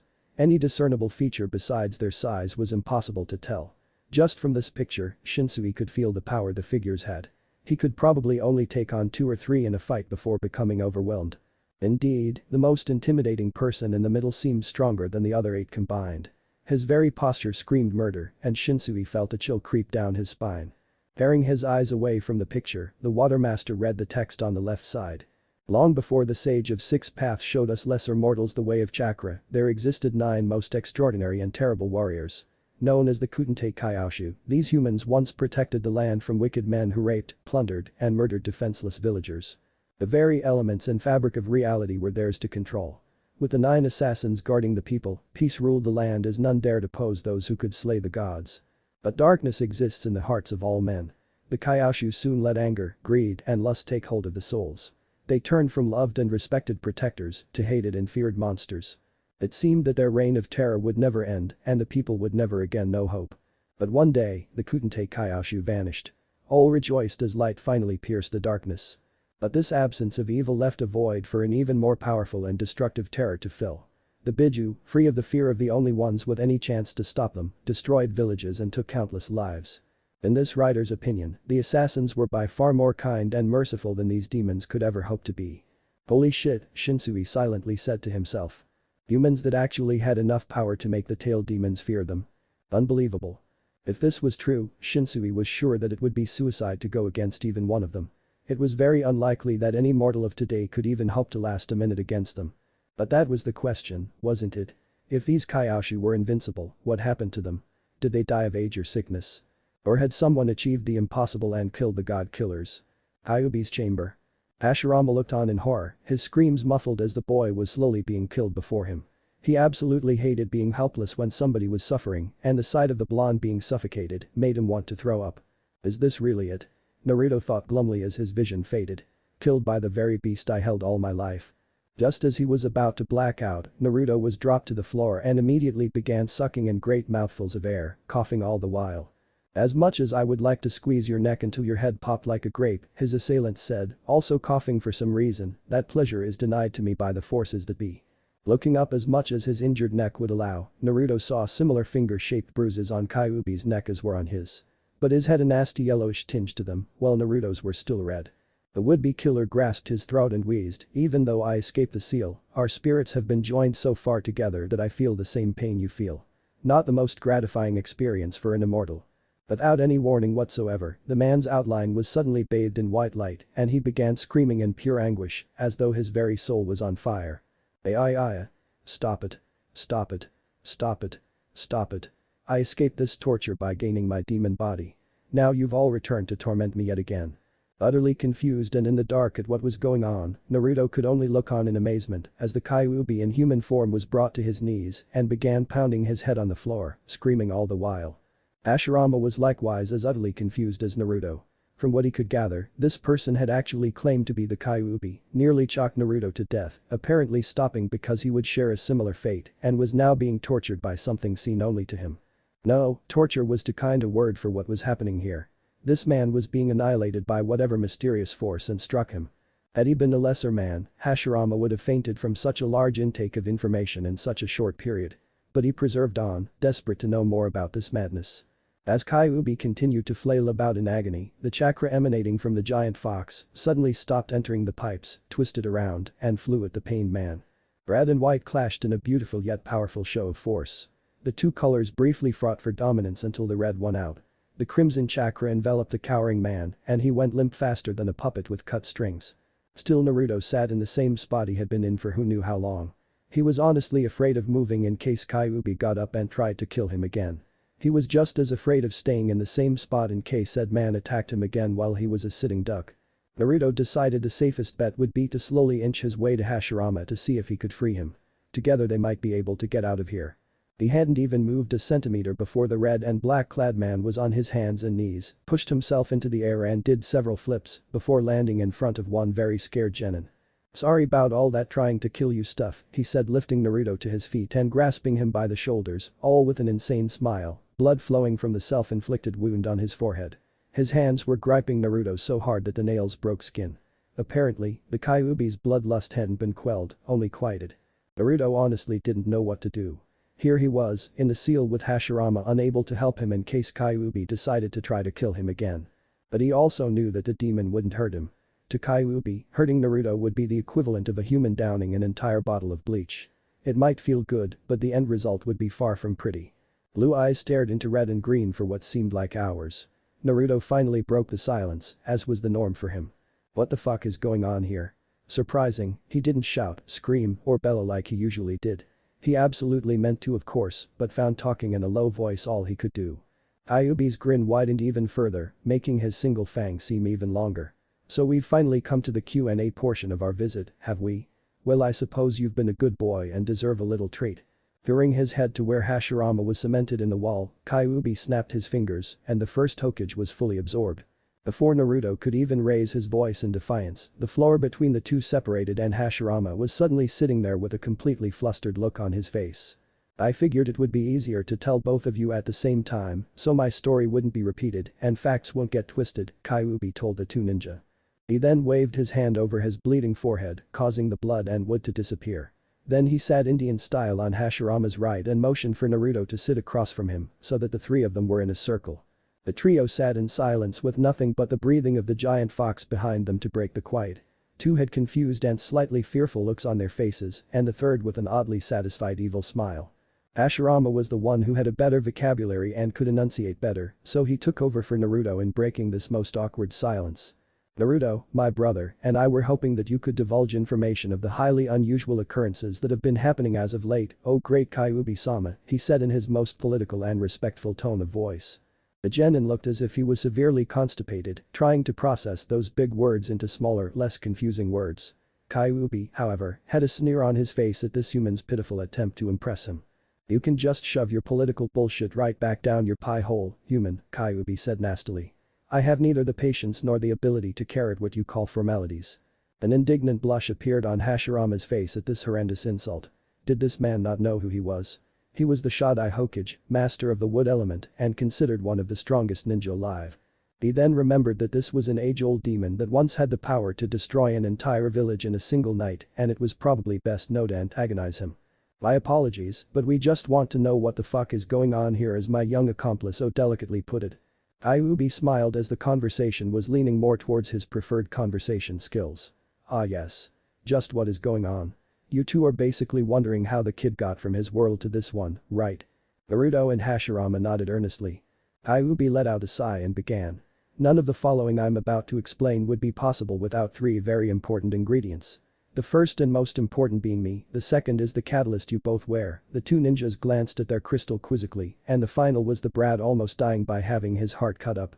Naruto made to speak, but Kyuubi held up a hand to silence him. Interrupt me and you will live to regret it, Gaki. Kyuubi clenched his hand into a fist, and the room grew even hotter as the floor threatened to open up and swallow the blonde nuisance. Omanasai, Naruto said in an apologetic voice. The blonde and red-haired man unclenched his fist, and the floor stilled itself. The heat remained, however. As I was saying, when the Baka battled Kabuto, the medic cut the aorta and the kid was going to die. Since he wasn't accessing my chakra at the time, there was nothing I could do to save him. I resigned myself to face the Shinigami when I found a way to save myself. And the kid too, of course. He said the last part as though it was an unimportant constellation prize. I found new strength from the catalyst, or the crystal you two wear about your necks. With renewed strength, I combined my chakra with the catalyst's power for it to act as beacon that pulled the kid and I to the closet power like it, so that the deadly wound could be healed by such a grand flux of two different powers. Unbeknownst to me, the only other crystal like it existed in an alternate timeline, a timeline that basically hasn't caught up with ours yet, and minor differences are strewn throughout. The biggest differences, from what I can tell so far, are that you, he pointed at Hashirama, are still Hokage, rather than your brother, and your granddaughter, and her teammates are still Genin, rather than being Chunin at their current age like they were in our timeline. Hashirama sat in shock as he absorbed this info. This wasn't just simple time travel like he hypothesized from Naruto's life story. This was actual dimension transfer, and the implications could be astronomical. Before he could truly contemplate the scientific breakthroughs this could bring, Naruto asked a question that should have been asked in the first place. But why are there two of you? One out here in human form and the other a giant fox in the cage. Kyuubi looked at Naruto and gave the terrifying grin that sent shivers down the Genin's spine. That's because I underestimated the catalyst's power. When we jumped dimensions, the power surge was so great, it actually separated my soul from my demon body. It was a true double-edged sword. While I am free of the bars, I am still prisoner in your body. And I also have to deal with some unwanted attention, as you saw earlier, Kyuubi said, and gave a small scoff and stood up to walk a few feet away. Naruto and Hashirama stayed seated. It's like a human prisoner trading solitary for going out in the courtyard, only to get shived every day. Kyuubi smiled cruelly while Naruto and Hashirama grimaced at this analogy. The statement of unwanted attention brought a new question from Hashirama. Just what was that white aura that was torturing you? I didn't anything could hurt a demon. Kyuubi interrupted Hashirama with a wave of the hand. You need not worry about that. It's far beyond mortal understand. Besides the Kutente Kaioshu. The Shodai said, finishing his question. Kyuubi's expression instantly turned dark. He looked even more threatening now than he did when they first met him, and he tried to kill Naruto. The 9 god assassins, he spat on the floor as though the title was poison in his mouth, were nothing more than foolish mortals who believed themselves gods because they could control the elements. They were horrible humans who only cared for murder and destruction. Kyuubi's aura suddenly flickered to white again and his face clenched in pain. Hashirama and Naruto were afraid he would start screaming again until the aura turned to red and the demon relaxed. He opened his bicolor eyes to see the ninja staring at him with curiosity. He gave a low chuckle. I guess I can't hide it forever. I despise the Kaioshu so much not because I feared them. I hate them because we were them. All 9 of the Biju were once the Kutente Kaioshu. We each could control a different element, whether it was water, wind, or any of the other 7 that were under our control. Mine was the most powerful and destructive element. Fire, which explains why it's so hot in here. Kyuubi paused to let his words sink in. The Shodai at first had an expression of disbelief. Then, ever so slowly, his face contorted into full-blown surprise as the full impact of the words hit him. The Kyuubi and the other Biju were once human. This completely destroyed every theory ever thought of about these demons. Entire volumes of books would have to be rewritten because of this. As though he could read the Hokage's thoughts, Kyuubi spoke up. I'd rather you not tell anyone else about this. Humans just aren't ready to know the truth about the origins of demons. Hashirama had a disappointed look on his face as though he was a child that was denied a grand present. But Naruto had a slightly inquisitive look on his. What do you mean the origins of demons? You never fully explained how you became a demon if you were once human. Kyuubi smiled and actually complimented Naruto. Very good, brat. Very good. You're becoming much quicker on the update than you used to be. All thanks to me really, he said as he waved his hand towards the cage, where the demonic chakra had resumed its trek into the pipes that represented Naruto's chakra coils. Long story short, we became overconfident and were killed in battle. Don't bother asking by whom, I don't remember. Kyuubi gave a quick look down, like he was reconsidering his words. Scratch that. It's not that I don't remember. It's that I'm physically unable to remember. Naruto and Hashirama glanced at each other with disbelief in their eyes. How are you unable to remember? Hashirama asked. I mean, did you suffer a concussion or have a seal of some sorts placed on you? Kyuubi shrugged his shoulders. I honestly don't know. The majority of my memories are still locked away in my body. This is probably to prevent me from the madness I would incur if I really did remember everything. I don't even know what my own name is or how I escaped hell. The only things I do remember are that I was once human, I protected people before killing them, had complete control over fire, had an irresistible love of rice balls and dango, and an unfathomable hatred of rings and circles for some reason. Oh, and I'm being tortured by the thousands of people I killed when I was alive. Naruto and Hashirama nodded in understanding until that last part. How are you being tortured by the people you killed? Naruto asked earnestly. That familiar dark look came back to Kyuubi's face. What I mean, brat, is that torture is the very core of what hell is. When you go to hell, it goes so far beyond physical cruelty, it's not even funny. Every single bit of your person is ripped away until nothing but the ability to feel pain is left. You're then stitched back together, molecule by molecule, and then ripped apart again, over and over, until you're left screaming for death. But it never comes because you're already dead. Naruto was horrified by this. He had always been told he was going to hell because of what he held inside him. Always told how much it would hurt. But he never knew it went this far. And this best part, Kyuubi continued, is that it's all done by the people you hurt when you were alive. It doesn't matter if they went to heaven either. They'll just come on down and rip you a new one along with everyone else. But it doesn't end there. You stay down there long enough and you finally go insane. All that was once human is locked away so far, it takes a miracle to get it back. You're left with nothing more than the very core of humanity. The desire to kill. This desire is so strong you're actually physically turned into a demon from all the hatred and madness as it rebounds into you forever. Naruto and Hashirama didn't say a word. They had originally come here seeking answers to Naruto's predicament but had gotten so much more horrible information as well. The young blonde then spoke up in a quiet voice. Is that what that white aura was? Souls attacking you in revenge for killing them? Kyuubi nodded solemnly. Yeah, it is. As long as I stay close to my demonic chakra, I'm able to escape the pain and block the souls. If I actually do get my memories back, it may cost my sanity and maybe yours too. The Kyuubi suddenly seemed very tired and weary. I'm afraid that's all the questions I am able to answer right now. I must regain my strength or risk another attack. With a wave of his hand, Kyuubi sent Naruto and Hashirama soaring until they awoke back in the Hokage's office. This is madness. Naruto and Hashirama hurried down the long corridor to find the Kyuubi. Rounding the corner, the duo suddenly screeched to a halt as they saw what was in front of them. A giant hole, perfectly round and too deep to see the bottom. As they wondered why there was a giant hole in the middle of the room, they suddenly heard the footsteps of hundreds of people. Turning around, they nearly freaked out when they saw an army of ripped soldiers in red capes and wielding old-fashioned swords, being led by an extremely muscular man who had sandy blonde hair with red streaks in it. There was a burn running down the right side of the leader's face. Before either ninja could question their sanity, the leader spoke up. You come here with the skulls of conquered kings and threaten my people with slavery and death. He suddenly drew his sword and pointed it at Hashirama's throat. Panicking at this hostility, the terrified Shodai cried out, "You're insane. We just got here and haven't threatened anybody." The leader lowered his sword with a crazed look in his eye. Insane. I am Kyuubi. He then kicked Hashirama squarely in the chest in slow motion. Whatever the village founder's last words were couldn't be heard from the time warp. When he disappeared into the blackness, the scarred man turned his attention toward Naruto. The orange-clad genin simply looked at Kyuubi, then into the pit, then back at Kyuubi, then back to the pit.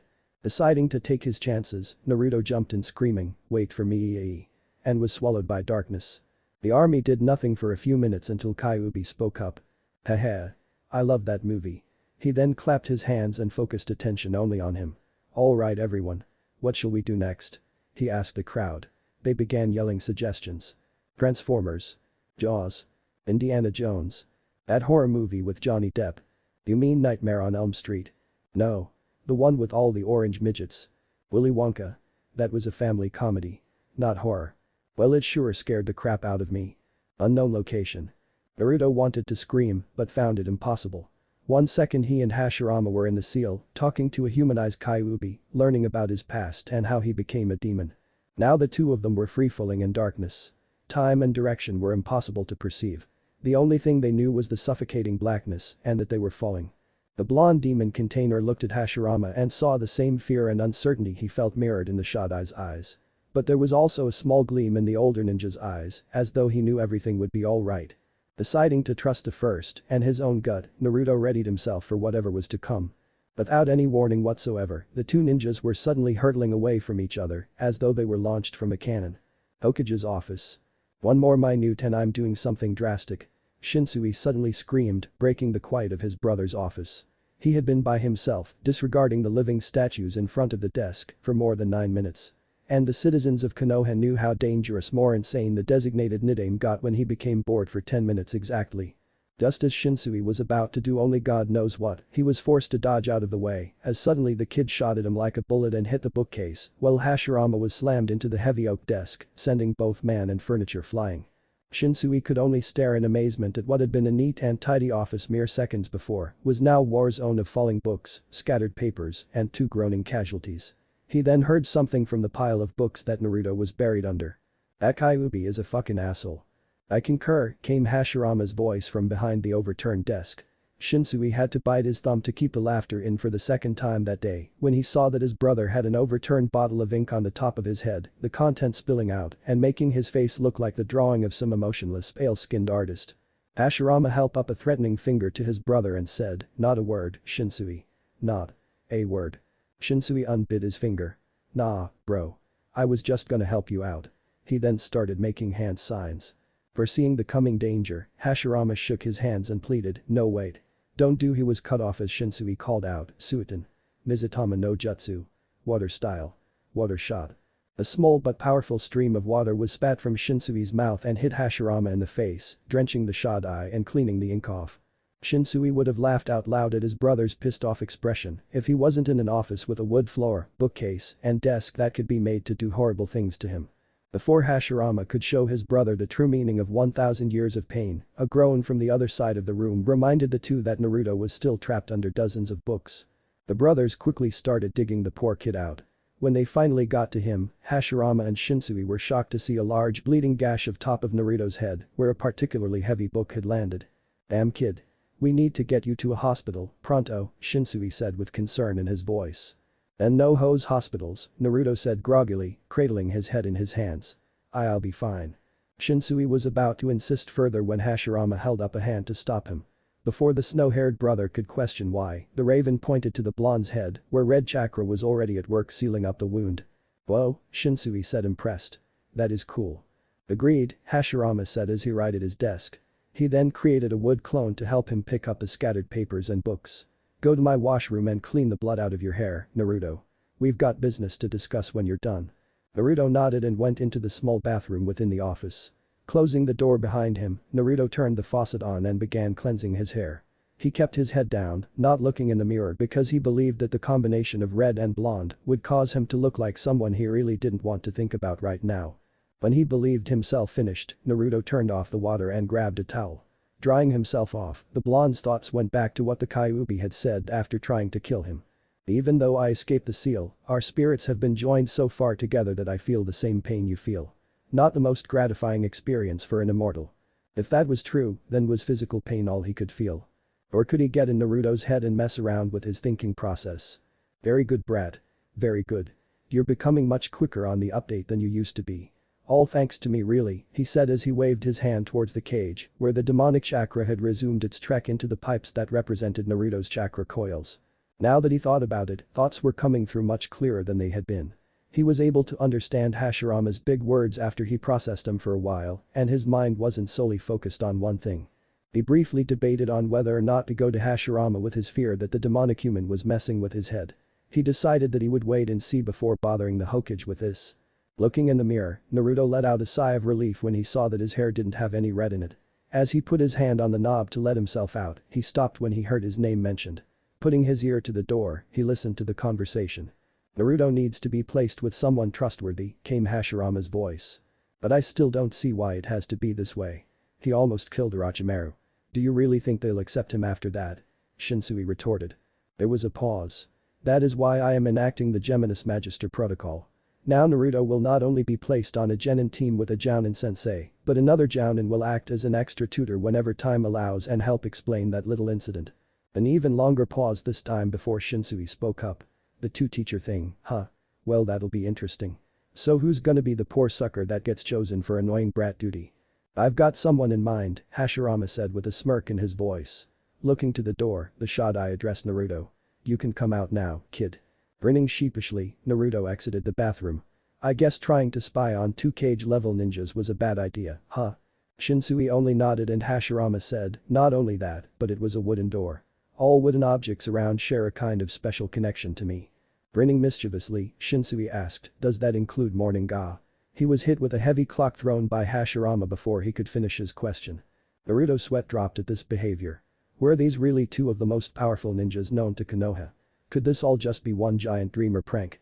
A prank of this caliber seemed way too far-fetched, and he was 100% sure this wasn't a dream from all the pain that had been inflicted on his person since arriving. The faint finger outlines on his throat were proof enough that pain was indeed real. He was brought out of his musings when Hashirama started talking again. "On to business. I have decided to place you in Genin Squad number 3, with Sarutobi Hiruzen as Jounin sensei. You already know Jiraiya, Orochimaru, and my granddaughter from your timeline, but this will give you a chance to get to know them here. You will also be assigned an extra Jounin sensei who will first evaluate your skills and later teach you privately after missions and training with your teammates. Any questions?" "Yeah, just 3, Naruto said. "Who is Sarutobi Hiruzen? What am I supposed to tell them as to why I attacked Orochimaru? And who's my other sensei?" "Sarutobi Kisho is the one you knew as the Sandaime. Didn't you ever find out his first name?" Shinsui asked. "Huh," the blonde said intrigued. "I guess I never did. Always meant to." Hashirama took a deep breath and started. "As to what you will tell them on why you tried to kill Orochimaru, you and your extra sensei will say you were under the influence of a very powerful enemy seal that forcibly opened up your chakra gates, resulting in the huge power you had and made you infiltrate the village and try to kill one of our most promising genin. I want you to say you were raised in Tenzakugai, since you've been there, will go there, whatever. You know the basic layouts of the city, so that'll make your story more believable. You always wanted to become a ninja but couldn't go to a hidden village. So a kind old hermit named Shigeru Kayama took pity on you and trained you in the basic ninja arts. You were on your way here to partake in the genin exams when you were ambushed by an unknown ninja who planted the seal on you. The last thing you remember is waking up in the prison where Shinsui and I removed the seal and received your life story. Did you get all that?" The Shodai finished, looking at Naruto. He had expected the blonde to have a dumbstruck look on his face, but to his great surprise, Naruto nodded. "Hanazuka Gai, learned from Kayama-sensei, came here to take exams, got jumped, got seal, great power. That about sum it up," he said with a smile. The 2 brothers looked at each other in surprise. Was this really that little dunderhead of a ninja they had met earlier that day? "That's actually pretty impressive, kid. I didn't expect a blonde dunce like you could remember all of that," Shinsui said in an impressed, amused tone. Naruto then did something completely unexpected. He actually growled at Shinsui. A deep, menacing growl that sounded more animal than human, with his lip rising to bare his teeth. Both the Hokage and his brother tensed in case Naruto pulled a repeat of attacking Shinsui like he did on the way up to the office. But instead, the blonde just scowled and shoved his hands in his pockets. "Well, I guess I'm just a bit smarter than you give me credit for," he snapped. The brothers relaxed with Naruto now calm. It honestly wouldn't be a fair fight. Even with the Kyuubi's chakra adding to his strength, the blonde couldn't hope to take on both of them. Naruto gave a strained smile. "Sorry about all that. I'm just a bit testy from all the shit that's been happening to me. Almost dying, being thrown into an alternate timeline, getting trapped in a genjutsu with that crazy bastard for 5 hours, and then nearly getting choked to death by a demon in my belly has really fried my nerves." "Understandable," Hashirama said. "But don't do that around your teammates, they're already hesitant of you. Don't want to turn that into full-blown hostility." And it'll scare all the hot little mamacitas away, my little estúpido, Shinsui said in a Spanish accent. Naruto and Hashirama stared at the gray-haired enigma until the latter spoke up. I didn't know you spoke Spanish. Since I'm gonna be the next Hokage, I figured it would be good to learn another language. And I thought it might as well be the language of love, Shinsui said with a devious smirk. That's French, not Spanish you idiot, Naruto said. Giving a small shrug, Shinsui said, vivant et laissant apprenant, in perfect French. Anyway, Hashirama said before Naruto and his brother could piss each other off more. You asked about your second sensei. Naruto turned his full attention to the Shodai, not wanting to miss a single speck of information. Your second sensei is one of the strongest jonin in the village. He was a pivotal factor in the Senju clan's victory in the First Great War. Without him, there is no doubt that Konoha would not be the pillar of strength it is known as today. Even though he is a sight to behold on the battlefield, his personality does lack finesse. If you are able to learn from him, I have absolutely no doubt that you will quickly rise through the ranks of ninja. Naruto was practically bouncing out of his sandals after hearing that. Learning from both the future Sandaime and this powerful ninja. The position of Hokage was practically a guarantee now. Who is he? I can't wait to learn some powerful jutsu. Naruto said, looking like he was about to burst with excitement. An evil smirk made its way across Hashirama's face. He's standing right beside you. Looking around, Naruto only saw Shinsui standing there. I guess we'll be seeing a lot more of each other from now on, eh kid? No. Naruto's cry of terror carried out all the way to the very edges of Fire Country, where sat two ninjas in cloaks the color of rust and clay, tinged around the edges with navy and purple. Embossed on the cloaks were white half-suns and sharp crescent moons.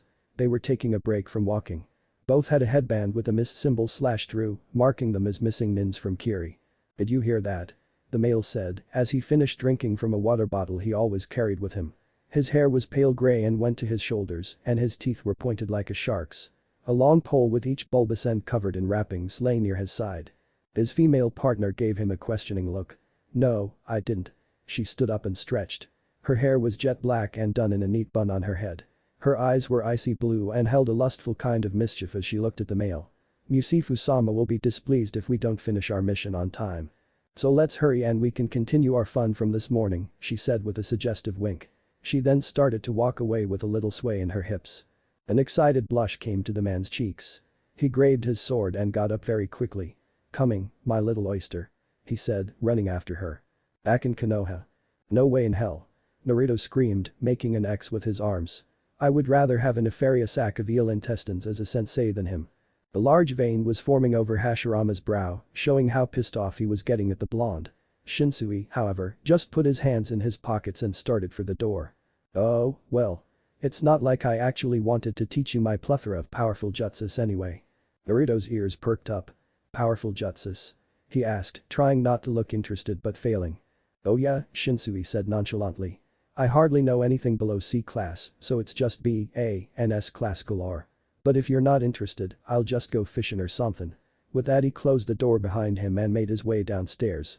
Naruto stared at the door for a full 30 seconds before looking back at Hashirama. The Shodai stared back, not saying anything. The Jinchuriki looked at him, then at the door, then at him, then at the door. Before you could say miso ramen with fish cake on top, Naruto was gone in a flash and slammed the door behind him. Hashirama chuckled. Uzumaki Naruto, eh? He said as he gazed out the window. Things are going to be a lot more interesting with him around. XXX. Yo, Shinsui. Wait up. Shinsui halted his trek down the stairs when he heard Naruto's voice. With a small grin on his face, he turned to watch the boy nearly trip as he rushed down the spiral staircase. Naruto stopped a few steps above him to catch his breath. After thinking about it, I decided that having you for a sensei wouldn't be so bad. The only 3 senseis I've ever had were all perverts. And from what I learned about you, you're pretty strong. So I decided to do you the honor of having me as a student, he said with a grin. Shinsui smiled and made his way to the ground floor. My training will be tough and hard. Out of all 3 of my genin, Kisho-kun was the only one not to quit being a shinobi or get locked away in the asylum. Do you still think you can handle it? Yes I do, Naruto said with a confirming nod. Alright kid. Let's go see what you're made of. And with that, Shinsui flung open the doors to Konoha. Geminis Magister 2 teachers. Protocol created by the Shodai Hokage in which a genin, with expressed permission, may receive a second sensei for extra training. XXX. Amik. The Sharpay and the most annoying word. As Naruto and Shinsui made their way to the training area, both ninjas could suddenly sense that they were being watched. Looking around, they saw dark shapes darting through the trees. They drew their kunai in case of attack. They suddenly felt a presence behind them. Turning around, they were in the shadow of an antlered man that stood over 12 feet tall, was dressed in an extremely long robe, and had a helmet on his head. "Nai," he said. An echo of "Nai" followed from the smaller ones. "Who are you?" Naruto asked the large man blocking their path. "We are the knights who say Nai." "No. Not the knights who say Nai," Shinsui said with a horror-struck look on his face. "The same. Tall one said." "Who are they?" Naruto asked Shinsui. The tall one answered. "We are the keepers of the sacred words. Nai, Pang, and Nium." The shorter ones echoed the sacred words. "Those who hear them seldom live to tell the tale," Shinsui told Naruto in a panicked whisper. "The knights who say Nai demand a sacrifice," the tall one said. Shinsui tried to pity their way out. "Knights of Nai, we are but simple ninjas who seek the training area just beyond these woods." His plea fell on deaf ears as the leader and his followers responded, "Nai, Nai, Nai, Nai, Nai, Nai, Nai, Nai," as Shinsui and Naruto covered their ears in pain. The tall leader stopped this horrendous torture by holding up his hand and addressing the blue-clad ninja. "We shall say Nai again to you if you do not appease us." "What do you want?" Naruto asked. "We want a puppy." Insert loud, scary noise. Shinsui briefly looked around for the source of the sound before asking what kind of puppy. "The Sharpei. We simply adore those cute little flaps of fur and skin they have," tall one responded. Naruto and Shinsui looked at each other as they silently agreed to escape once they were far enough. "Alrighty then, good nights. Me and my associate shall just go and get your Sharpei for you," Shinsui said. "Nay. I mean nay," tall one said. "You shall stay here while the child gets our puppy for us." Naruto gave an annoyed sigh. "Fine. I'll go get your freaking puppy if it means we can get out of here." As he started walking back to Konoha, tall one called after him. "One that looks nice." Yeah. And not too expensive." "I got it," Naruto said, now running. When he was gone, tall one looked down at Shinsui. The future Nidaime smiled nervously and asked, "Know any good jokes?" 30 minutes later. Naruto came back to the clearing with a small, furry, nice but not too expensive Sharpei puppy. "Alright knights who say Nai. I got your puppy. I had to do things that will probably scar me emotionally for life, but I got it." Looking around, Naruto neither saw nor heard those annoying knights or Shinsui. "You were quite right, blue man. These Roman candles are fun." Turning a full 180, Naruto saw the knights and Shinsui holding Roman candle fireworks in their hands and shooting the explosives at any bug, lizard, rock, tree, or snail that moved. One unfortunate knight set himself on fire and all his fellows did to put him out was scream Nai. Surprisingly enough, it worked. "Yo." The blonde said to get their attention. "Excellent. You have returned with our pizza," tall one said hungrily. Naruto's sweat dropped. "Pizza? You said you wanted a Sharpei puppy." Tall one's face became flustered and red. "We most certainly did not. Nai. Nai. Enough." Shinsui yelled before the others could join. "I've had enough of your stupid naiing. And you wasted all my fireworks.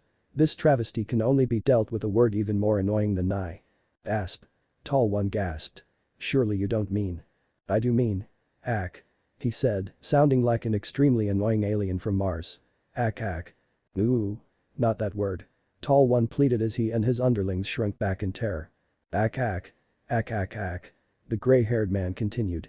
"We shall return for our revenge." Tall one said in an echoi voice as the knights disappeared into the woods.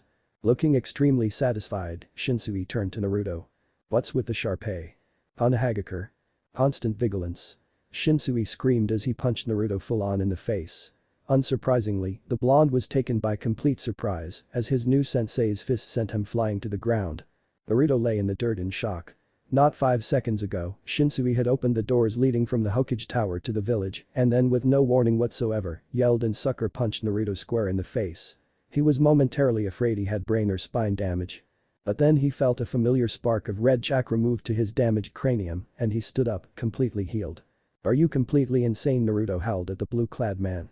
"You could have killed or paralyzed me, you crazy bastard." Shinsui put his finger in his ear to make sure his eardrums hadn't popped. Satisfied that they hadn't, he turned around and started walking in the opposite direction, motioning for the blonde to follow him. Muttering to himself that he wished he could instead roast the crazy white-haired bastard over an open fire, Naruto jogged to catch up to him. When Naruto fell in line behind him, Shinsui started speaking again. "In the ninja world, an attack could come at any time. You must always be on the lookout for danger hidden in the norm. I wasn't expected to be attacked in my own village like that, Naruto growled as he rubbed his still sore cheek. And especially not from you. True, Shinsui said, but weren't you attacked by Orochimaru during the, supposedly, secure part of the second Chunin exam in your timeline? Naruto didn't answer. He knew Shinsui was right, but didn't dare give him the satisfaction of knowing that. He just scoffed and turned his head while still following his sensei. And the reason I hit you, Shinsui said as he stopped and did a full 180 to face Naruto, who barely stopped in time to avoid him, was to show you that, whilst under my tutelage, you are never safe.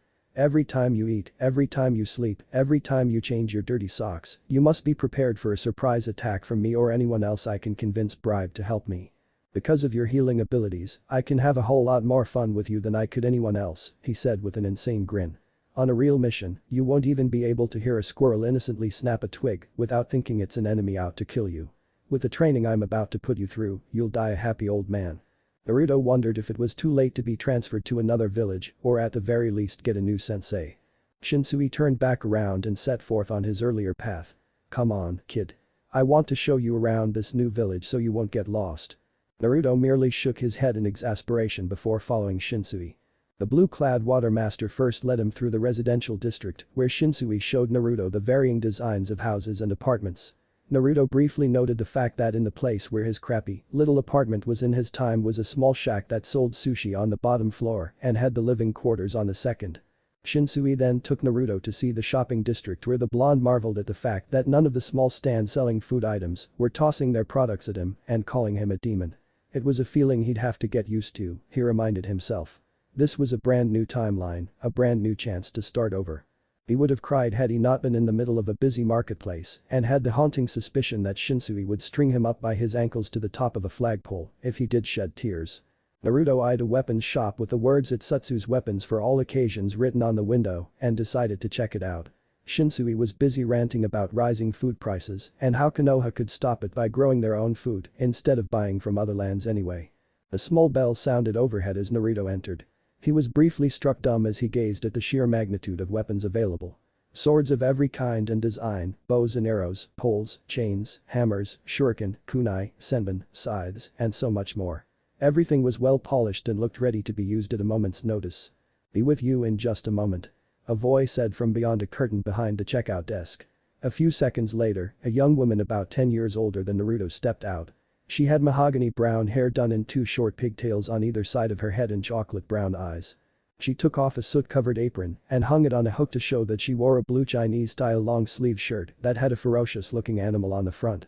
It was almost like a dragon, but the feet were hooves instead of claws and it had a fiery mane. The young woman smiled as she looked at the potential customer. "Hello sir, and welcome to Itsutsu's. My name is Nanatsu. How may I help you?" she said in a pleasant tone. "I don't really know, ma'am," the blonde said as he scratched the back of his head. "I've never really had any weapons training besides shuriken and kunai combat, so I really don't know if any of these weapons would suit me." Nanatsu's grin widened further. "A weapon virgin, eh? Perfect.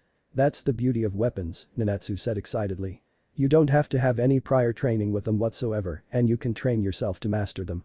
We have weapons from nearly every elemental country and beyond, so more than likely you'll find something you like or maybe something will find you," she said in a cryptic smile. "Something will find me? Is everyone in this timeline crazy?" Naruto thought. "You haven't taken a pill given to you by a crazy blue-wearing dude, have you?" he asked her. "No, I haven't."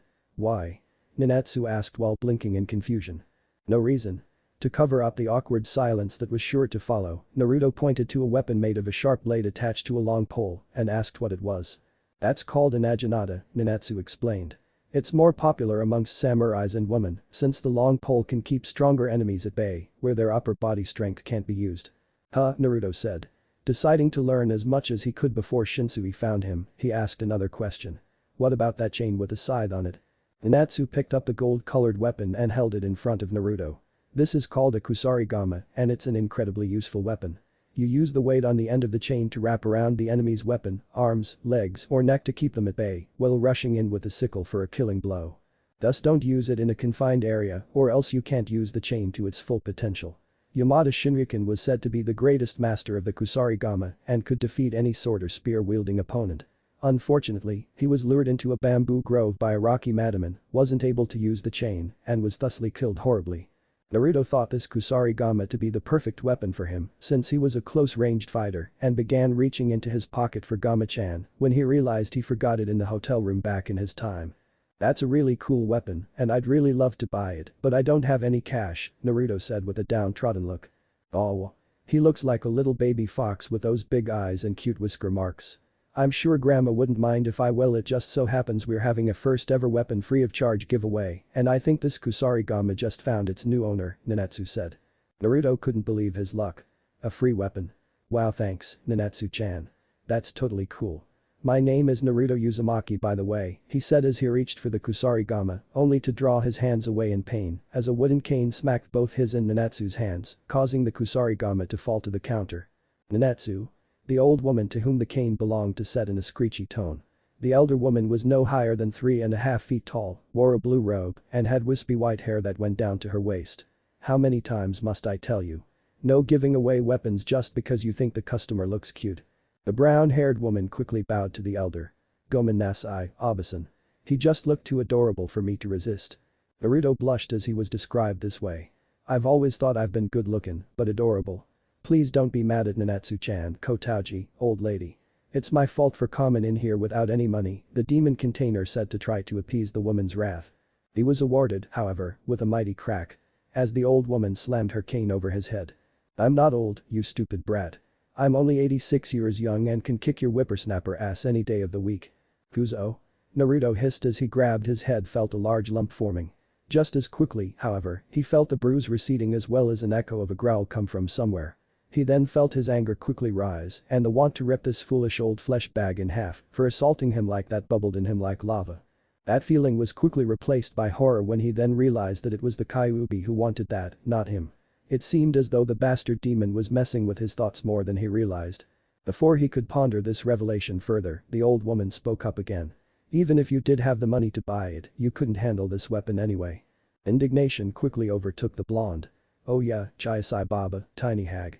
What makes you say that?" "One," she said holding up a long and bony finger, "I am Itsutsu and own this shop, so I can tell which weapon a person would be best suited for. I doubt any weapon would be good for you, never mind the complex Kusarigama, and 2, that weapon was made in the ancient city of Maibu." Nanatsu gave a gasp and covered her mouth at this, as though a great and terrible secret had been revealed. Looking curious as to why it should matter where the weapon was made, asked, "So what? If this village is so great, why ain't I ever heard of it?" He forgot that this was a different dimension altogether and Maibu may or may not have existed back in his. Itsutsu gave a condescending grin. "It's a big deal because the people of Maibu were master craftsmen who created wondrous weapons that were said to actually be sentient and thusly chose their master instead of the other way around.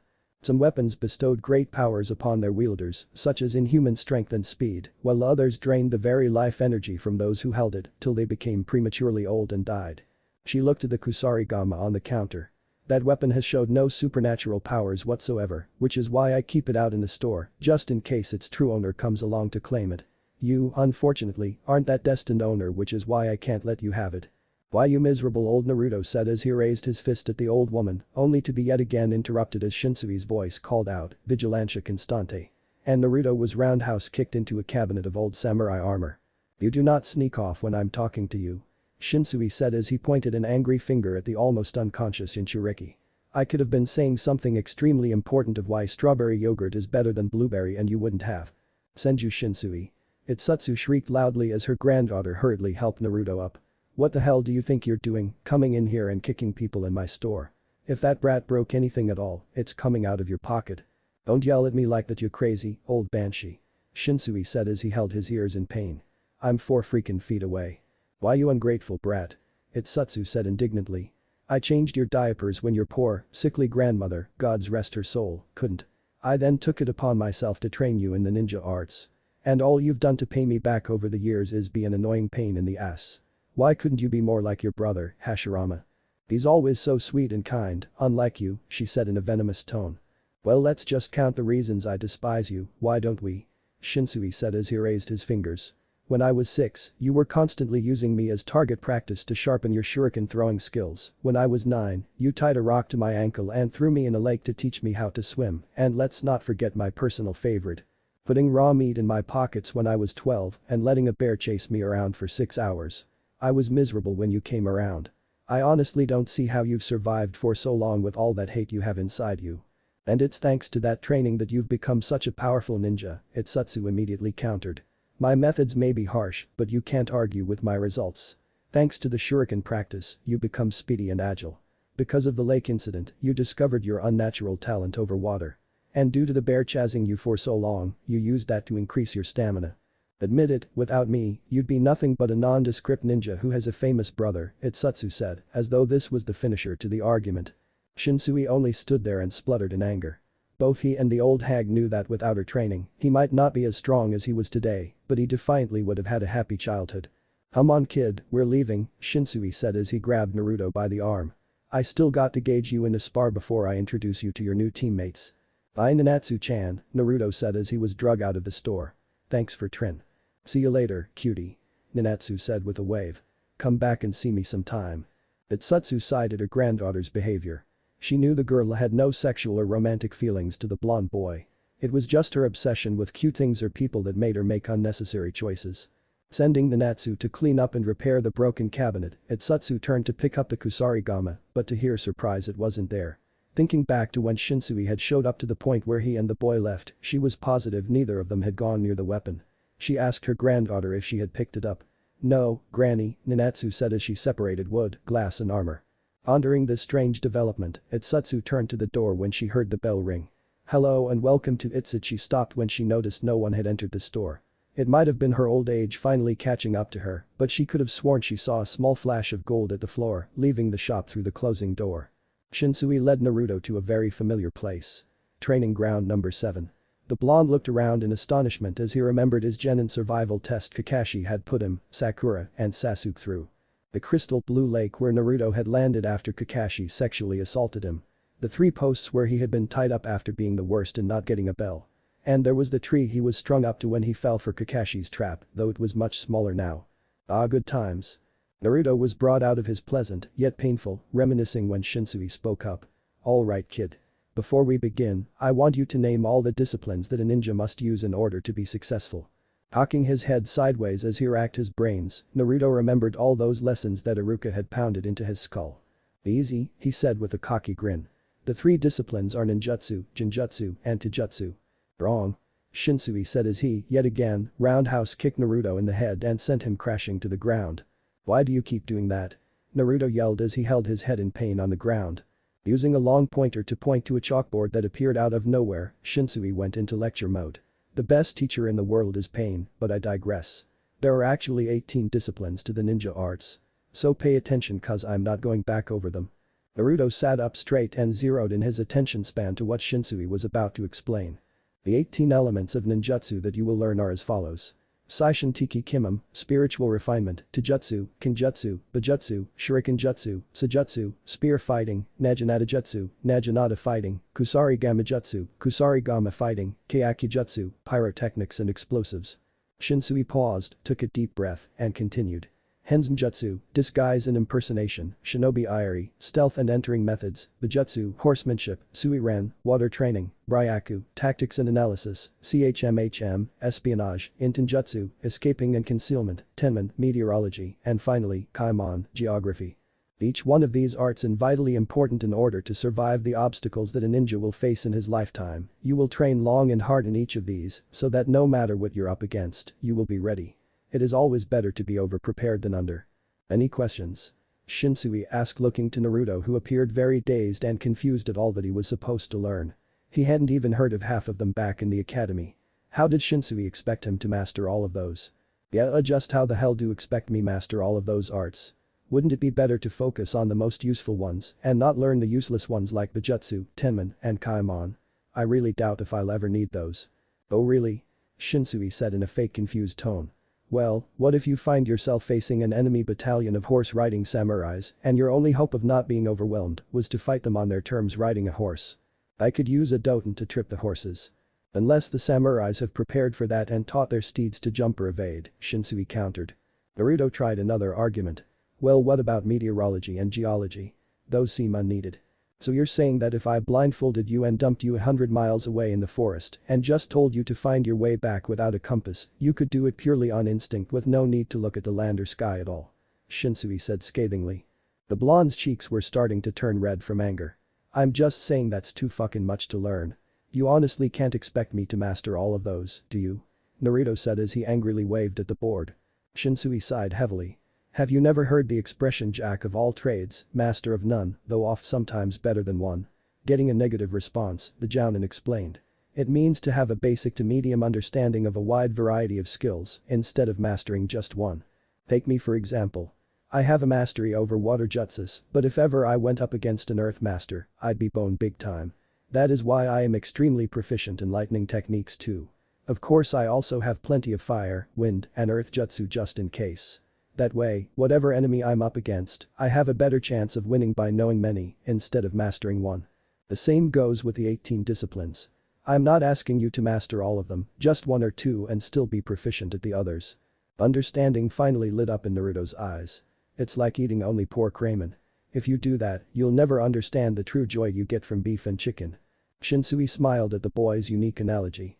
You get it how you get it, I suppose, he said as he kicked the chalkboard toward the lake, where it promptly disappeared below the surface with a splash. Naruto looked at him quizzically, and Shinsui answered that he didn't want it damaged in their spar. Taking this as a cue to get ready, Naruto immediately put a good 30 feet between him and his sensei. He then took the battle stance Iruka had helped him develop when the other academy teachers did their best to ignore him. Shinsui, however, took a stance that Naruto was greatly unfamiliar with. His knees were only slightly bent and his left arm was kept low to his body while his right was raised so that his hand was only 6 inches away from his head. Both arms were in a constant wavy motion, reminding Naruto of waves from the ocean. I call this style Ade Aka Enkai Nagar Ken, gentle ocean current fist. Come at me if you wish to see how it works, Shinsui said with a taunting grin. As each combatant sized his opponent up, both were unaware that they were being watched. Instead of charging straight in as per his usual style, Naruto stayed back and weighed his options. When I underestimated Kakashi, he kicked my ass.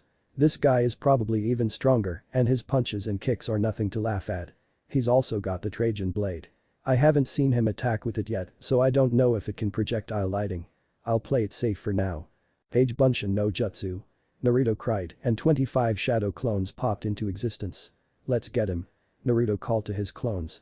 Each Naruto yelled as they charged, kunai drawn. One blonde, however, stayed behind to watch the approaching brawl. Shinsui frowned in disappointment at what his student was doing. Sending all those clones in while one stayed back. Please. Who did this kid think he was dealing with?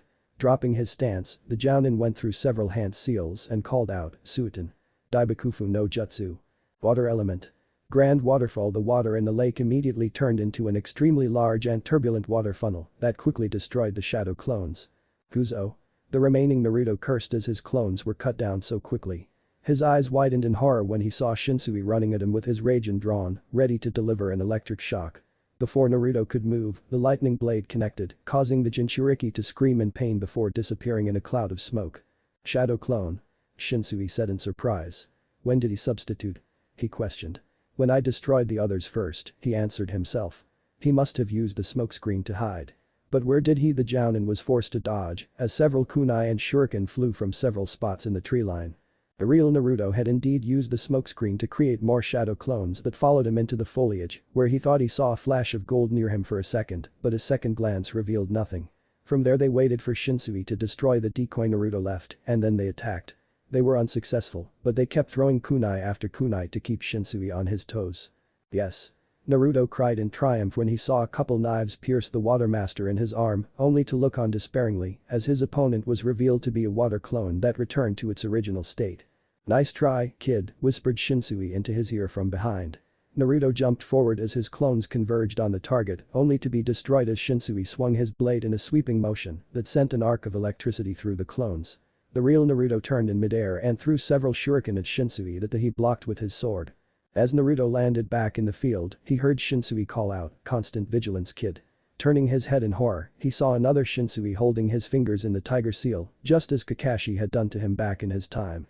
The only difference was that this sensei had electricity dancing along his pointed fingers. Konoha Kinjutsu. Dendu Kanchu. Leaf Village Forbidden Technique. Electric Enema, Shinsui said as he thrusted his fingers forward.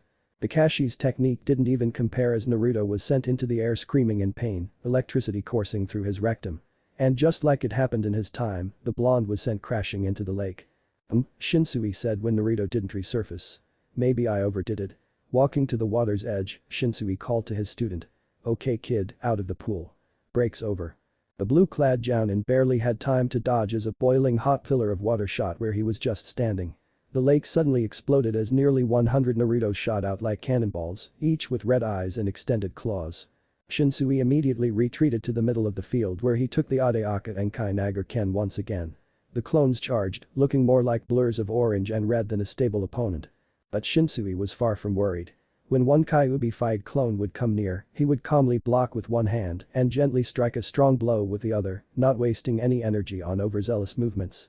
He kept blocking and retaliating until there was only one Naruto left. Bringing out the big guns, Naruto held out his right hand and began his mantra of rotation, power, control in his head, and to his great pleasure, a perfect orb of crimson chakra was effortlessly created. If it was this easy to create a Rasengan while using the Kyuubi's power, maybe he should do it more. Storing that thought away for later, the red-eyed blonde charged and screamed, "Rasengan!" as he shoved the sphere of destructive chakra into Shinsui's stomach. The white-haired man screamed in agony until he disappeared in a poof of smoke. Shadow clone. Naruto thought disbelievingly before a blow to the back of his neck caused him to black out. The screams. The terror. The blood. It was all so intoxicating to him as he walked through the village. Flames purged the place of its filthy inhabitants. These fools had not appeased him as he commanded them to, so their village was baptized by fire for their sins. Feeling a tug at his foot, he glanced down to see a hand grasped around his right ankle. The man who held him seemed to be at death's door, blood pooling around his body from a large gash in his side. "Why did you do this?" the man asked weakly. "We were always faithful to you." The other man grinned cruelly as he drew one of his scimitars. "Apparently not as faithful as you thought. One of my brothers found out this village had been holding back in the appeasement offering, and you know we don't take kindly to that attitude." With those words, he added fire to the edge of his blade and sliced clean through the man's wrist with an arching sweep of his arm. The dying man howled in agony and held his cauterized wound close to his chest. "Why did you become this way? You all used to protect you," he sobbed. The other merely raised the blade and held it in both hands. "Because we enjoy it," he said with a smile as he brought his sword down to the man's neck to end his terrified sobbing. Naruto spluttered as he jolted awoke to find himself soaked from head to toe. "What the hell happened?" Naruto said as he sat up and saw Shinsui holding a hose. "Whilst we were sparring, you freaked out and used the Kyuubi's chakra. I found it in the best interests of all present to stop you before you hurt me, I mean any innocent bystander who couldn't protect themselves." Looking around, Naruto saw that he and Shinsui were the only ones around. A vision of the dying man flashed before his eyes. But what about the fire and that man about to be killed? Naruto questioned in a panic as he suddenly remembered what had happened before Shinsui woke him up. "Maybe I overdid it with the whole electric enema thing," Shinsui thought.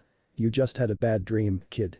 There's nothing on fire, nobody's dying, and there's definitely no drawings on your face that someone did with a pink marker while you were asleep," the watermaster said as he hid said marker back in his pocket. He decided to wash his artwork off while the kid was knocked out, else there might have been another little demon incident. But the memory would live on in his little throwaway camera. "Now dry yourself off. You look a mess," Shinsui said as he handed Naruto a towel. The blonde begrudgingly accepted. As he dried his hair, he kept the realization that he knew that cruel man with the scimitars to himself. He had met him barely 2 hours ago inside the seal. It was Kyuubi's original form, before becoming a demon. Naruto shivered at the memory of that smile of pure pleasure on Kyuubi's face as he tortured the dying man. It made him feel slightly sick. He then saw that Shinsui was looking at him expectantly, as though waiting for an answer. Naruto realized that Shinsui had been talking to him while he thought about his inner demon. "I'm sorry, what was the question?" he asked. "I ask if you're ready to go get some new clothes," Shinsui repeated. The frown appeared on Naruto's face. "What's wrong with these?" he asked, looking down to his orange jumpsuit. "Besides the multiple rips and tears it has in it, not to mention that hole in the seat of your pants, it's frickin' orange. The only better way to attract enemy attention would be to run naked in the streets while banging a pot on your head and screaming my name's Nar Nar and I'm a pretty giraffe." Naruto's sweat dropped at such an unusual way of insulting his clothes. Someone usually just told him orange was tacky. But these were the only things I could afford back in my time, since every store charged me outrageous prices. "Whatever. Already heard your sob story so I don't care," Shinsui said as he started making his way back to town. As Naruto stood up to follow him, Shinsui turned around and headed back to Naruto where he gazed quizzically at the genin. "Stop it," Naruto said in a creeped out tone. "Why are you looking at me like that? Did you always have that?" "I didn't notice it when we were fighting," Shinsui said, pointing to the blonde side. Naruto gasped in amazement as he saw the Kusarigama he was almost presented with at Satsu's weapon shop. Its golden color glinted serenely in the afternoon sunlight. I left this back at the shop, Naruto said in amazement. How'd it wind up here? Did you take it when we left the shop? He asked Shinsui. Hell no, Shinsui said in an almost scared tone. When I was younger, I stole a scroll from her house and she set my pants on fire while I was still in them. I've never stolen anything since. The Jounin then scrunched up his face as he remembered something. Except for that time when I was 20 and had to pay off some gambling debts and sold my brother's jewel-encrusted sword. Then there was that time last week when I stole a sandwich. I guess looking back I could be considered a kleptomaniac. But I never stole from the old hag after the scroll incident. Naruto stopped listening to Shinsui so he could examine the Kusarigama. He estimated the chain to be about 12 feet in length, perfect for attacking enemies while keeping a safe distance. Eyeing the razor edge of the side, Naruto decided to see how sharp it was by cutting his finger. The edge of the blade didn't even pause as it passed effortlessly through the skin of his finger. The wound healed over quickly thanks to the Kyuubi. We should definitely take it back, Shinsui said as he watched Naruto admire the weapon. No way. The blonde exclaimed, holding the Kusarigama close to his chest. The wrinkly old prune said that weapons of Maibu choose their owners, and this one chose me. Shinsui sighed as he massaged his temple to thwart an oncoming headache. Can we at least take it by the store so she doesn't do something horrible to me? He asked. Fine, ya big baby, Naruto said as he put the weapon back at his side. With no hook or sheath at his waist, the Jinchuriki briefly wondered how it would stay. But to his delight, the Kusarigama stayed by his side as though magnetically attracted. Awesome. I'm definitely not giving this thing back without a fight. Naruto thought giddily. Yo, Chai Sai Baba. Naruto yelled as he and Shinsui entered the weapons shop. We've got something to talk to you about. Don't call me that, you Cro-Magnon ignoramus. Itsutsu said as she thwacked Naruto over the head with her cane. As the blonde rubbed the sore spot on his head, the elder woman spied the missing Kusarigama at his waist. I knew it. She shrieked as she made to grab the weapon. I knew you stole it from my shop, you little thief. Jill Grandma. Naruto said as he danced out of her path. I didn't take it. It came to me. Itsutsu froze at this proclamation. Regaining her composure, she crossed her arms and scoffed. So you mean to tell me that you actually believe this weapon chose you as its master? Yes it did. Watch, Naruto told her and removed the scythe from his waist while leaving the chain and weight on. Letting go of the sickle, all three of them watched as it went directly back to his side. Naruto and Shinsui looked to Itsutsu to see her amazed reaction, but were disappointed to see she was still in denial. A simple trick of chakra manipulation, she said as she brought out a pipe and lit the tobacco inside. She inhaled deeply and exhaled even deeper. The smoke made Naruto cough but didn't affect Shinsui as he was known to dabble in it from time to time. A smirk came to Itsutsu's face. Alrighty then, she said as she blew out more smoke. A simple test will reveal if you're the true owner of this weapon. Pass it and I'll admit I was wrong. Okay then, you old prune, Naruto said smugly. Give me the test. I'll pass anything you throw at me. Itsutsu's smirk widened. What is its name? Its name? Shinsui said in bewilderment. How the bloody hell is he supposed to know its? Sankanju, sun spirit, Naruto said without pausing to think. My Kusarigama's name is Sankanju. Both adults stared at the kid in silence. Shinsui was impressed, but Itsutsu was so surprised her pipe fell to the floor. How did you know that? She asked in amazement. Naruto's face drooped as he pondered this himself. I don't know, he admitted. It just came to me. Am I right? He asked the wrinkled proprietor. Itsutsu smiled as she answered. Yes boy, you are correct. I've been taught the names of every Maibu weapon I have since I was a little girl. My family has guarded these weapons so that they would remain safe and well for when their true masters came to claim them. I was wrong and I apologize. You, Uzumaki Naruto, are Sankanju's rightful owner, she said as she gave a little bow at the waist. Yada. Naruto yelled in triumph as he jumped for joy. Unfortunately, his jumping caused the hole in the seat of his pants to rip and widen, showing a good bit of his heart-patterned boxers to the world. He stopped jumping and covered the tear as Shinsui laughed out loud at his predicament. Taking pity on the poor lad, Itsutsu cast a minor genjutsu to hide the tear. There's a very nice thrift store just down the street, she said to Naruto as Shinsui quieted down. A friend of my granddaughter works there. Tell her Itsutsu sent you and she'll help you out. Thanks, Itsutsu-san, Naruto said gratefully as he made his way out the door with Shinsui following and wiping away the tears of mirth. See you later, old prune. Shinsui said. He quickly ducked as a large sword embedded itself in the wooden doorframe inches away from his face. Damn brat, Itsutsu muttered as she picked up her pipe and cleaned it off. Hello and welcome to Kanjeki. My name's Nara Shikimoto. "How may I help you?" said the peppy-looking female clerk at the register as Naruto and Shinsui entered the clothing store Satsu had sent them to. Like Nanatsu, she looked about 10 to 12 years older than Naruto. She wore fishnet clothes under a light purple shirt. Her black hair was done in a ponytail on the back of her head that made it look like a pineapple. Her smile seemed to go on forever. Yes," Shinsui said and placed his hand on Naruto's head. "We were sent here by a miserable old prune that has a tendency to throw sharp objects at people's heads. We're looking for some new clothes for my young ward here. His name is Naruto, but he insists that I call him Sparky. Young Sparky is working at a below-average brain capacity and believes orange to be a good shinobi color. Could you succeed where so many have failed before and find him some clothes that don't make you want to barf just from looking at them?" Naruto growled and swatted Shinsui's hand off his head. "Orange ain't that bad and don't call me Sparky," he muttered. "Au contraire, mon frère," the Jounin said in his French accent. "Do you remember that little talk we had about the giraffes?" Shikimoto smiled as the boy's face turned red. "Don't worry, little one," she said in her cheerful tone. "We'll find you some nice clothes. If you'll follow me," she said leading Naruto and Shinsui to the back. "What other color besides orange would you like?" Shikimoto said as they reached a variety rack. "I don't know. I guess if I had a choice I'd go with dark green, navy and maroon," he said with a shrug.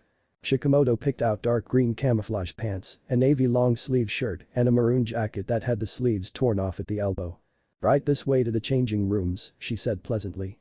She gave Naruto his clothes and he shut the door to try them on. Shinsui spied some sandals and gloves he thought looked cool. "Put these on too," he said as he threw them over the door. 6 minutes later, Naruto came out to show off his new duds. The only thing that hadn't changed was that he kept his headband on his forehead. On his feet he wore gray and black ninja sandals. His camouflage pants had several pockets for storing extra kunai, shuriken, scrolls, or soldier pills. His blue shirt had a picture of a white tiger standing majestically in front of a yin-yang symbol. Each arm had 4 vertical orange stripes spaced evenly out along the arm. The red, short-sleeved jacket seemed a size too small at first, but adjusted to his frame to fit quite comfortable, unlike the baggy orange top he once had. On his hands he wore brown fingerless, leather gloves that had padded metal joints at the knuckles to add an extra oomph to his punches. To complete his new look, Naruto had moved Sankanju to the right side of his waist so he could use the scythe with his left hand and swing the chain and weight with his right. Shinsui gave him a thumbs up. "Very nice, kid," he said approvingly. "Big step up from that orange eyesore." "I agree, Naruto-san. You look so much better," Shikimoto said as she applauded. "Thanks guys. I do look more ninja-like, don't I? I am glad that I was able to keep a bit of the old favorite, though," he said as he gazed at the orange stripes on his arms. Shinsui put his arm around Naruto and began leading him out of the store. "Now that you're presentable, how about we go grab a bite to eat?" "Sounds good to me," Naruto said as he imagined how good a dozen bowls of ramen from Ichiraku's would taste right now. "Wait a second. You haven't paid for those," Shikimoto said from behind them. "Put it on my brother's tab," Shinsui called back to her. When they were back in street, Shinsui looked around at all the restaurants and food carts they could choose from. "Where to, kid? There's only one food in the world that can satisfy my hunger. Ichiraku's ramen," Naruto said pumping his fist in the air. Shinsui frowned at this. "I don't know how to tell you this kid, but Konoha doesn't have an Ichiraku's ramen." Naruto seemed frozen in place for a few seconds before he dropped to his knees and cried, "No." He then took off to where heaven was supposed to be. "Damn," Shinsui said impressed as he watched the blonde zip away at inhuman speeds. "Kid's fast when he's motivated." He took to the rooftops to catch up to the blonde. Naruto zigged and zagged between human obstacles as he ran to Ichiraku's. "It's gotta be there. It's just gotta," he thought desperately. Moving so fast, he didn't see a red-clad man step around an upcoming corner and into his path until it was too late to stop. "Oh!" Naruto cried as he fell to the ground after running full speed into something more like a brick wall than a human being. "Sorry sir," Naruto apologized as he looked up into the man's face. "I wasn't watching where I was go." As Naruto's cerulean eyes looked into obsidian, his mind was suddenly assaulted by memories that weren't his own. The Kyuubi, roaring furiously as it fired a powerful beam of pure destructive chakra at a red-clad man, while another rode atop the demon's head. A fox moving to destroy the leaf village, only to halt as a giant frog appeared in its way, a man in white riding the amphibian. Wrath and terror filling the great beast as the Shinigami's hands took hold of his soul. The blonde grasped his head in pain as he stood up, not sure what to make of those memories. "Are you okay?" the bushy-haired man asked, concern absent from his voice. "Yeah, I'm fine," Naruto said as he lowered his hands and looked back into those charcoal black eyes. No demonic memories came. Ah, Madara dono, Shinsui said as he landed beside his student. Please excuse young Naruto here. I challenged him to a race and he wasn't watching where he was going. Madara kept his eyes locked onto the genins as he spoke to Shinsui. Just make sure it doesn't happen again. I might not be so forgiving next time, he said as he finally broke eye contact and continued down the street. Who was that man? Naruto asked when the black-haired man was out of earshot. That was Uchiha Madara, co-founder of the village. He's said to be the strongest ninja in the world and he's a complete asshole, Shinsui said in disdain. He used to be good friends with my brother and an alright guy, but after his brother Izune died, he became cold and distant. Naruto pondered as to why looking into that man's eyes would unlock some of Kyuubi's memories. Before he could think about it further, Shinsui spoke up. Let's go and meet your teammates, then we'll get a bite to eat. Okay, Naruto said as he and Shinsui headed off to make new friends or new enemies, depending how everything went. Amik. Listen up. Yada. Naruto yelled in triumph as he jumped for joy at passing the test and proving that Sankanju was his. I wouldn't celebrate just yet, Itsutsu informed him. Why not? Naruto asked, curious at what was there to not be happy about. With every weapon of Maibu, the owner gets a sort of guide that helps them understand their new weapon better, the old woman explained. I don't see what's so bad about that, Naruto said. We'll see if you feel the same if a few seconds, Itsutsu said as she reached into her robe and pulled out a tiny glass bottle. She pulled the cork and a small glowing dot exited the bottle and made its way to Naruto. To his great surprise, the dot began to speak in an annoying, high-pitched voice. Hey listen. Hey listen. Hey listen. Hey listen. Hey listen, listen. What? I'm listening. Naruto roared at the dot, his patience quickly running out. Hey listen. Hey listen. Hey listen. Hey listen. Hey listen. Hey listen. Hey listen. Hey listen. Hey listen. Hey listen. Hey listen. Hey listen. Hey, Lisug. The little dot groaned as Naruto squished it between his hands. Looking to Itsutsu with an apologetic look, the old woman merely shrugged. If you hadn't, I would've. Hokage Tower. Hashirama leaned back in his comfy chair with his hand behind his head, contemplating the past few hours. Naruto Uzumaki, a boy damned to a cursed life by what he held, was sent from a parallel dimension to this one by a combination of the Kyuubi's chakra and the strange energy the green gem produced. The Shodai had never heard of this before and not a single book from his vast personal library had anything to help him. This was something completely new and a huge scientific breakthrough. But it couldn't be documented due to both the Kyuubi's will and the outrage the village would be put through after finding out the most powerful demon in the world walked amongst them. Hashirama knew that it wouldn't matter to them how well the beast was held back. Their hate would blind them until they saw how well Naruto could control the fox-human demon. The villagers from Naruto's dimension were proof enough of this. No. He would keep this to himself, as would Shinsui. That boy would have a new start, one exempt from hatred and fear. The Shodai would make sure of it himself. His train of thought was broken when a knock came from his door. Enter, he said as he compassed himself to a more dignified sitting position. Nara Shikamoto entered with her hands full of the bright orange jumpsuit that Naruto had been wearing last time he saw him. Excuse me, Hokage-sama, she said as she bowed politely. Your brother and a young boy named Naruto came through my store earlier and purchased some new clothes. They also left this jumpsuit there and it didn't feel right to throw them away after the boy expressed how much he liked them. HNN, Hashirama murmured in disdain as he eyed the orange eyesore. Naruto had told him that it was the only thing he could afford with his villagers charging him outrageous prices, but he could have at least dyed it in a more ninja color. Red preferably, but black would also have been acceptable. Motioning to his desk, Hashirama said, just leave them here and I'll be sure Naruto gets them. Yes sir, Shikamoto said as she deposited the jumpsuit. Before she left, she turned back to the village leader. They also left the store without paying for Naruto's new clothes and Shinsui-sama said to put on your tab, she said with a nervous expression. Hashirama groaned to himself and told the pineapple-haired woman he would take care of it. Looks like I'll have to sell something of his that's valuable again, Hashirama thought to himself. He'll learn to stop making me pay for things when he has no more possessions.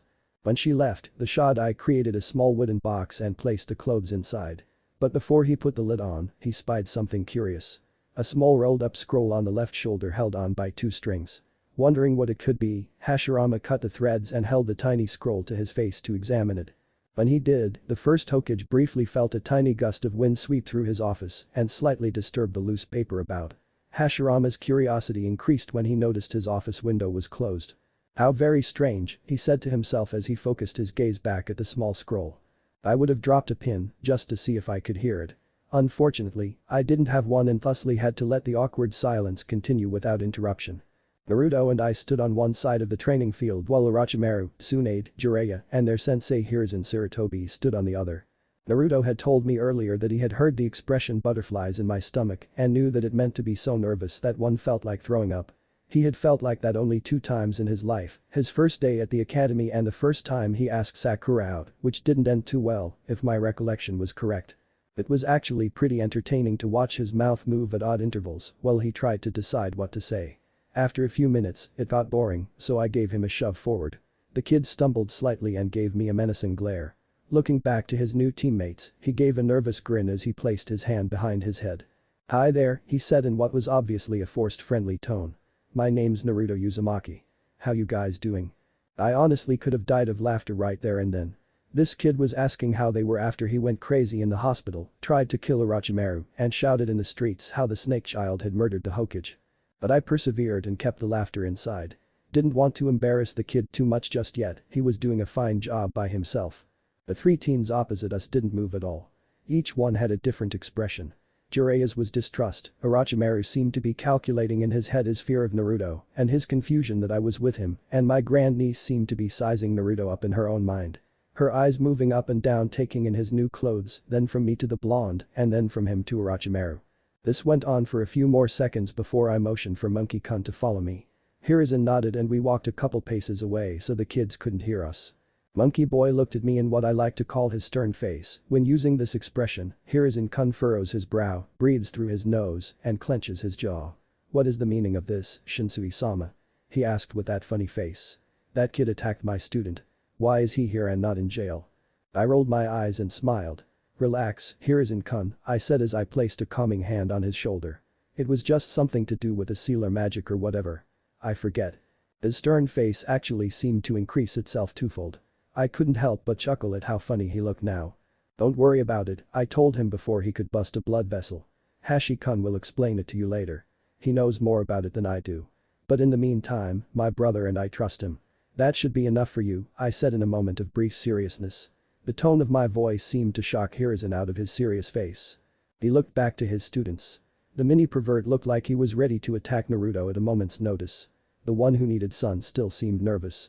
And my lovely grandniece was looking at the two of us with a raised eyebrow. Hiruzen sighed heavily. "Alright, Shinsui-sama. I trust you." "Good boy," I said with a big smile on my face. "Here's your reward," I said as I gave him a ripe yellow banana and headed back to those merry little scamps. Hiruzen spluttered in indignation as he held the golden fruit in his hands. "So you guys best friends yet or what?" I asked the 4 teens as I retook my place at Naruto's side. The male blonde gave me a look that practically oozed "Are you serious?" Across the field, my grandniece finally spoke up. "I don't understand, Uncle Shinsui. What's he doing here?" Her teammates both nodded in affirmation. I couldn't help but smile at the proverbial Pandora's box I was about to open. "He's here because," dramatic pause, "he's the newest addition to Team Banana." I chuckled when every single one of them introduced the ground to his or her face. For some reason, I could hear Hiruzen sobbing from behind me. I picked Naruto off the ground and presented him like a favorite nephew, not my real nephew, I don't like him. "That's right, lady and gentlemen. For a limited time only, you two can add this one-of-a-kind object to your collection. It slices, it dices, and it does cool things with a spinning ball of chakra. Order now and we'll send you another one half off." If there's another way to break an awkward moment than with my announcer voice, I've yet to find it. The sweat drops on those kids were so large, you could sell them to Suna to end the water shortage. Providing you got rid of the salt content, amongst other things. Monkey Boy then made himself known by giving a large harumph. I believe what Shinsui-sama is trying to say is that this boy is to be the 4th member of our genin team, then in a quiet voice, regardless of what happened earlier. Those words immediately brought a change to my grandniece and her teammates. Where they once looked confused, now trepidation reigned supreme. "Yeah, that's right," the mini-pervert said. "Why the hell did he attack us when we were nice enough to bring him to the hospital? Damn, they got good memories." Here I was hoping they'd forgotten. It seemed so long ago that this little blonde child was rampaging through the streets, trying to kill Orochimaru. Even though I wasn't there, the memory forever lives on in the story I was told. I said as I racked my brain trying to remember the cover story Hashi had cooked up. Naruto rolled his eyes at me and began it himself. My name is Uzumaki Naruto, I was born in Tenzaku City 13 years ago, and I always wanted to be a ninja. He finished within 10 minutes and, surprisingly, hadn't left anything out. If I hadn't known the truth, even I would have believed him. Hiruzen, Jiraiya and Tsunade all seemed convinced. Hiruzen believed Naruto because of me and the other two believed him because they trusted their sensei. The tanless one, however, still didn't look convinced. Maybe he was still pissed off about being almost killed. Perhaps he could naturally sense Naruto was lying with that freaky tongue of his, that thing ain't natural, all forked and long like that. Either way, it spelled trouble. But that still doesn't explain how you had a Konoha headband on when we found you well outside the village perimeter, Orochimaru said in an accusing tone. Damn, he's astute. Luckily, I had this one covered. Hashirama and I discovered that to be a forgery, possibly made by the same person who put that seal on Naruto-kun. After discovering the truth, my brother entrusted me as his part-time sensei. I then showed him around Konoha and sparred with him in order to gauge how powerful he is without the gates being forcibly opened. I was impressed by his abilities and, upon sharing my thoughts with Hashi, made him an honorary genin of Konohagakure. Then we got him some new clothes, a cool weapon, and some ice cream. If that didn't clench it, nothing would. But at last, Orochimaru seemed convinced. He nodded in approval to Tsunade and Jiraiya. Speaking of Jiraiya, the snow-topped pervert's attitude did a 180 complete with an off-the-hook ollie. He vanished and had his arm around Naruto's shoulder in an instant, as though the two had been friends since childhood. I was impressed by his speed. First off, I'd like to apologize for that kick I gave you earlier.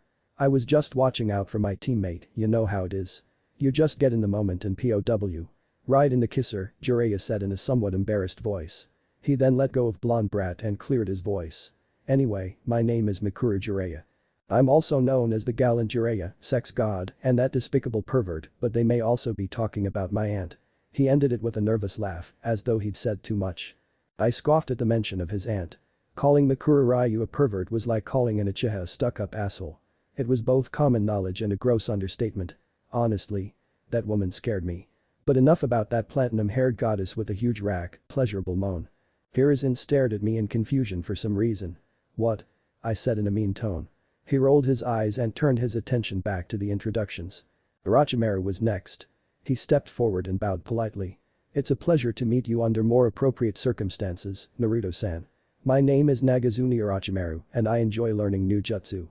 It would be a great joy to learn that spinning chakra ball you used against the Anbu.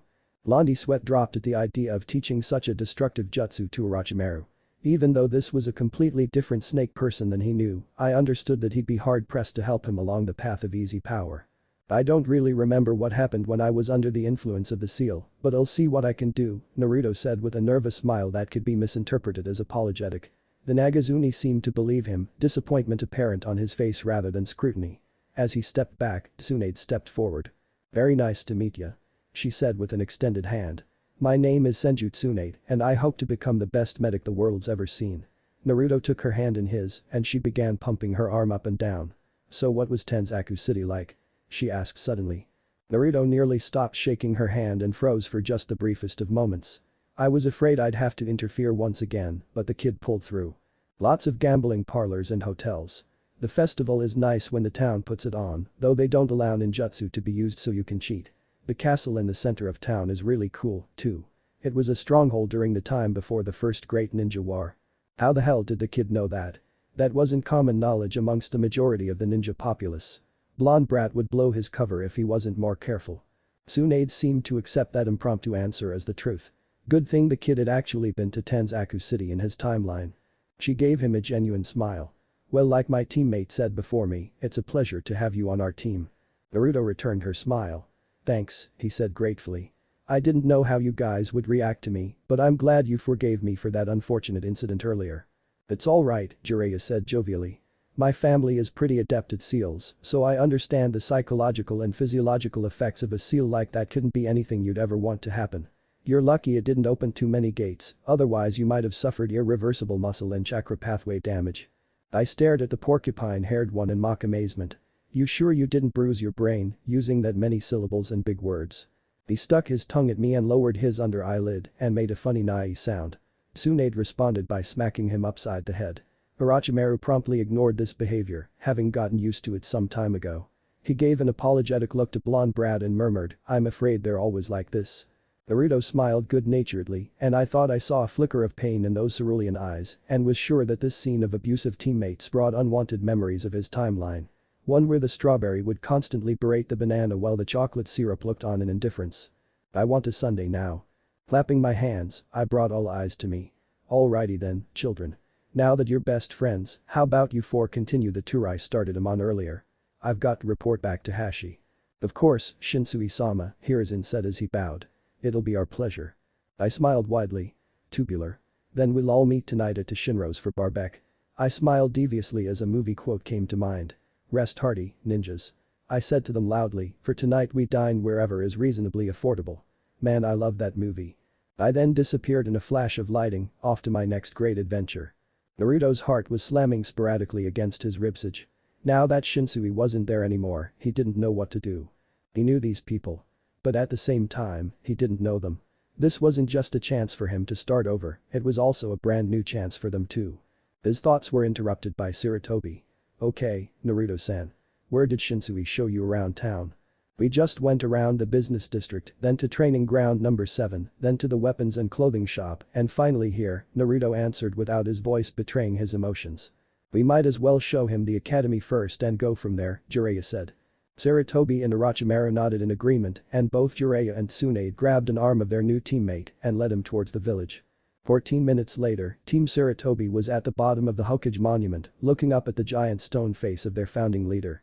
It represents both the Hokage watching over his village and makes visiting ninja feel small and crushable, Jiraiya said. Naruto wasn't so sure about that last part. Uncle Shinsui said when they carve his face, it'll be made out of gold and sapphire to represent his master over lightning and water, Tsunade mentioned. When the four males looked at her questioningly, she replied, I don't think he's joking, she said seriously. Sarutobi shook his head solemnly. Knowing that man, I don't think he is either. Shinsui-sama always did want to be bigger than life, didn't he, Hiruzen-kun? A female voice said from behind them. Turning around, the four teens and one sensei saw a woman in her early 30s. She had dark black hair and a long ponytail that fell over her shoulder and blue eyes. She wore a green haori with a low-cut top to show her generous cleavage and white shorts, showing off her long, smooth legs. Whoa baby. Jiraiya exclaimed loudly, his eyes nearly bursting out of his head. Tsunade responded with her customary smack to the back of the head. Sarutobi smiled serenely at her, his radar quickly scanning the tree line. Finding only 2 chakra signatures, he turned his attention back to the woman. And to what do we owe the pleasure of your lovely company, Kaharu-chan? She laughed good-naturedly. I need a reason to hang out with my favorite ex-teammate. I'm hurt, Hiruzen-kun. She ended her sentence by bashing her eyelashes seductively. Jiraiya threw himself at the beautiful woman, fully intent on motorboating her bust for hours. Or he would have, had Tsunade not grabbed him by the scruff of his collar and slammed him to the ground. Orochimaru took out a small marker board and dry erase marker that he carried for just such instances and wrote 7.6 on it. Naruto just shook his head with a smile. He hasn't changed a bit, won't change a bit, whatever. Sarutobi ignored his students' antics and addressed Kaharu again. My students and I were just showing our newest member around town, he said and motioned to Naruto. Taking this a cue, the blonde bowed politely. Nice to meet you, ma'am. My name is Uzumaki Naruto. The elder woman tossed her ponytail over her back. The pleasure's all mine, Uzumaki-san. My name is Udatane Kaharu, and I used to be on the same genin squad as Hiruzen-kun. The monkey summoner gave a loud sigh as he finally lost his patience. Please tell your students to stop hiding and come out. I want Naruto to meet everyone he can. Kaharu gave a benign smile. Always astute as ever, aren't you, Recess? Sarutobi frowned at her nickname for him as she snapped her fingers. 2 blurs shot out from the trees and landed before Team 3. One was a tall, lanky man with long blonde hair and pupil-less blue eyes. He wore a blue Chunin vest over a purple t-shirt and purple pants. He kept glancing around at different things and seemed fascinated by Naruto's shiny chain sickle. The other was a man who Naruto immediately assumed to be an Akamichi. He wasn't fat, but defiantly big, more muscle than fat. He had reddish-brown wavy hair that was cut short and wore a Chunin vest over a long-sleeved gray shirt. He wore black and gray pants that stopped above his ankles. He was munching on a 100-calorie pack of chocolate chip cookies. This is 2/3 of my Chunin team, Kaharu said. Introduce yourselves, she said turning to the pair. The blonde man stepped forward. He spoke a bit faster than normal, as though he had 1 cup of coffee too many. Hi, my name is Yamanaka Inosuke and I have ADHD, so please excuse me if I go off subject. Where'd you get that? He asked pointing to Naruto's golden weapon. The original members of Team Sarutobi paid attention also. Naruto grabbed Sankanju from his side and held it in front of him so all could see. I got this at Itsutsu's weapon shop. It's a weapon of Maibu and it chose me as its wielder. Watch, he said as he let go of it. Everyone gaped in surprise when the weight, chain, then sickle all reattached to Naruto's side like a kunai to a magnet. Wow, that's pretty cool, Naru-bird, Inosuke said suddenly as he looked up to watch a sparrow make its way across the sky. Indeed, the large man said as he crumpled his empty snack bag. My name is Akimichi Chaobu, and I'm trying to break my family from eating so many unhealthy foods while keeping our bodies big enough for our clan jutsus to still work. It's very nice to meet you, Naruto-san. Naruto decided that these two were as likable as Ino and Choji were. A bit different, but that was okay. It's nice to meet both of you too. Your missing teammate wouldn't happen to be Nara Shikamoto, would she? All three members of the opposite team looked surprised. Ah, you've met Shika-kun have you? Kaharu asked. Yeah. She was the one who picked these new clothes out for me, Naruto said. Inosuke nodded enthusiastically. Shika-kun always was good at knowing a person's true style. She picked these clothes out for me and Chaobu since we're wearing a sin to fashion according to her. He cracked his knuckles against his sides. And since we're her friends and teammates, we get discounts at the store she works at, Chaobu said as he started munching on low-salt pretzels. Sarutobi glanced at the waning light in the sky. If you'll excuse us, he said apologetically to Kaharu and her team, we must be going.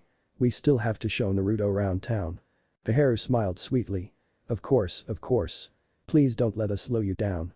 We simply must hang out more often, Hiruzen-kun. See you kids later. She added a seductive wink that left Jiraiya drooling and Tsunade fuming.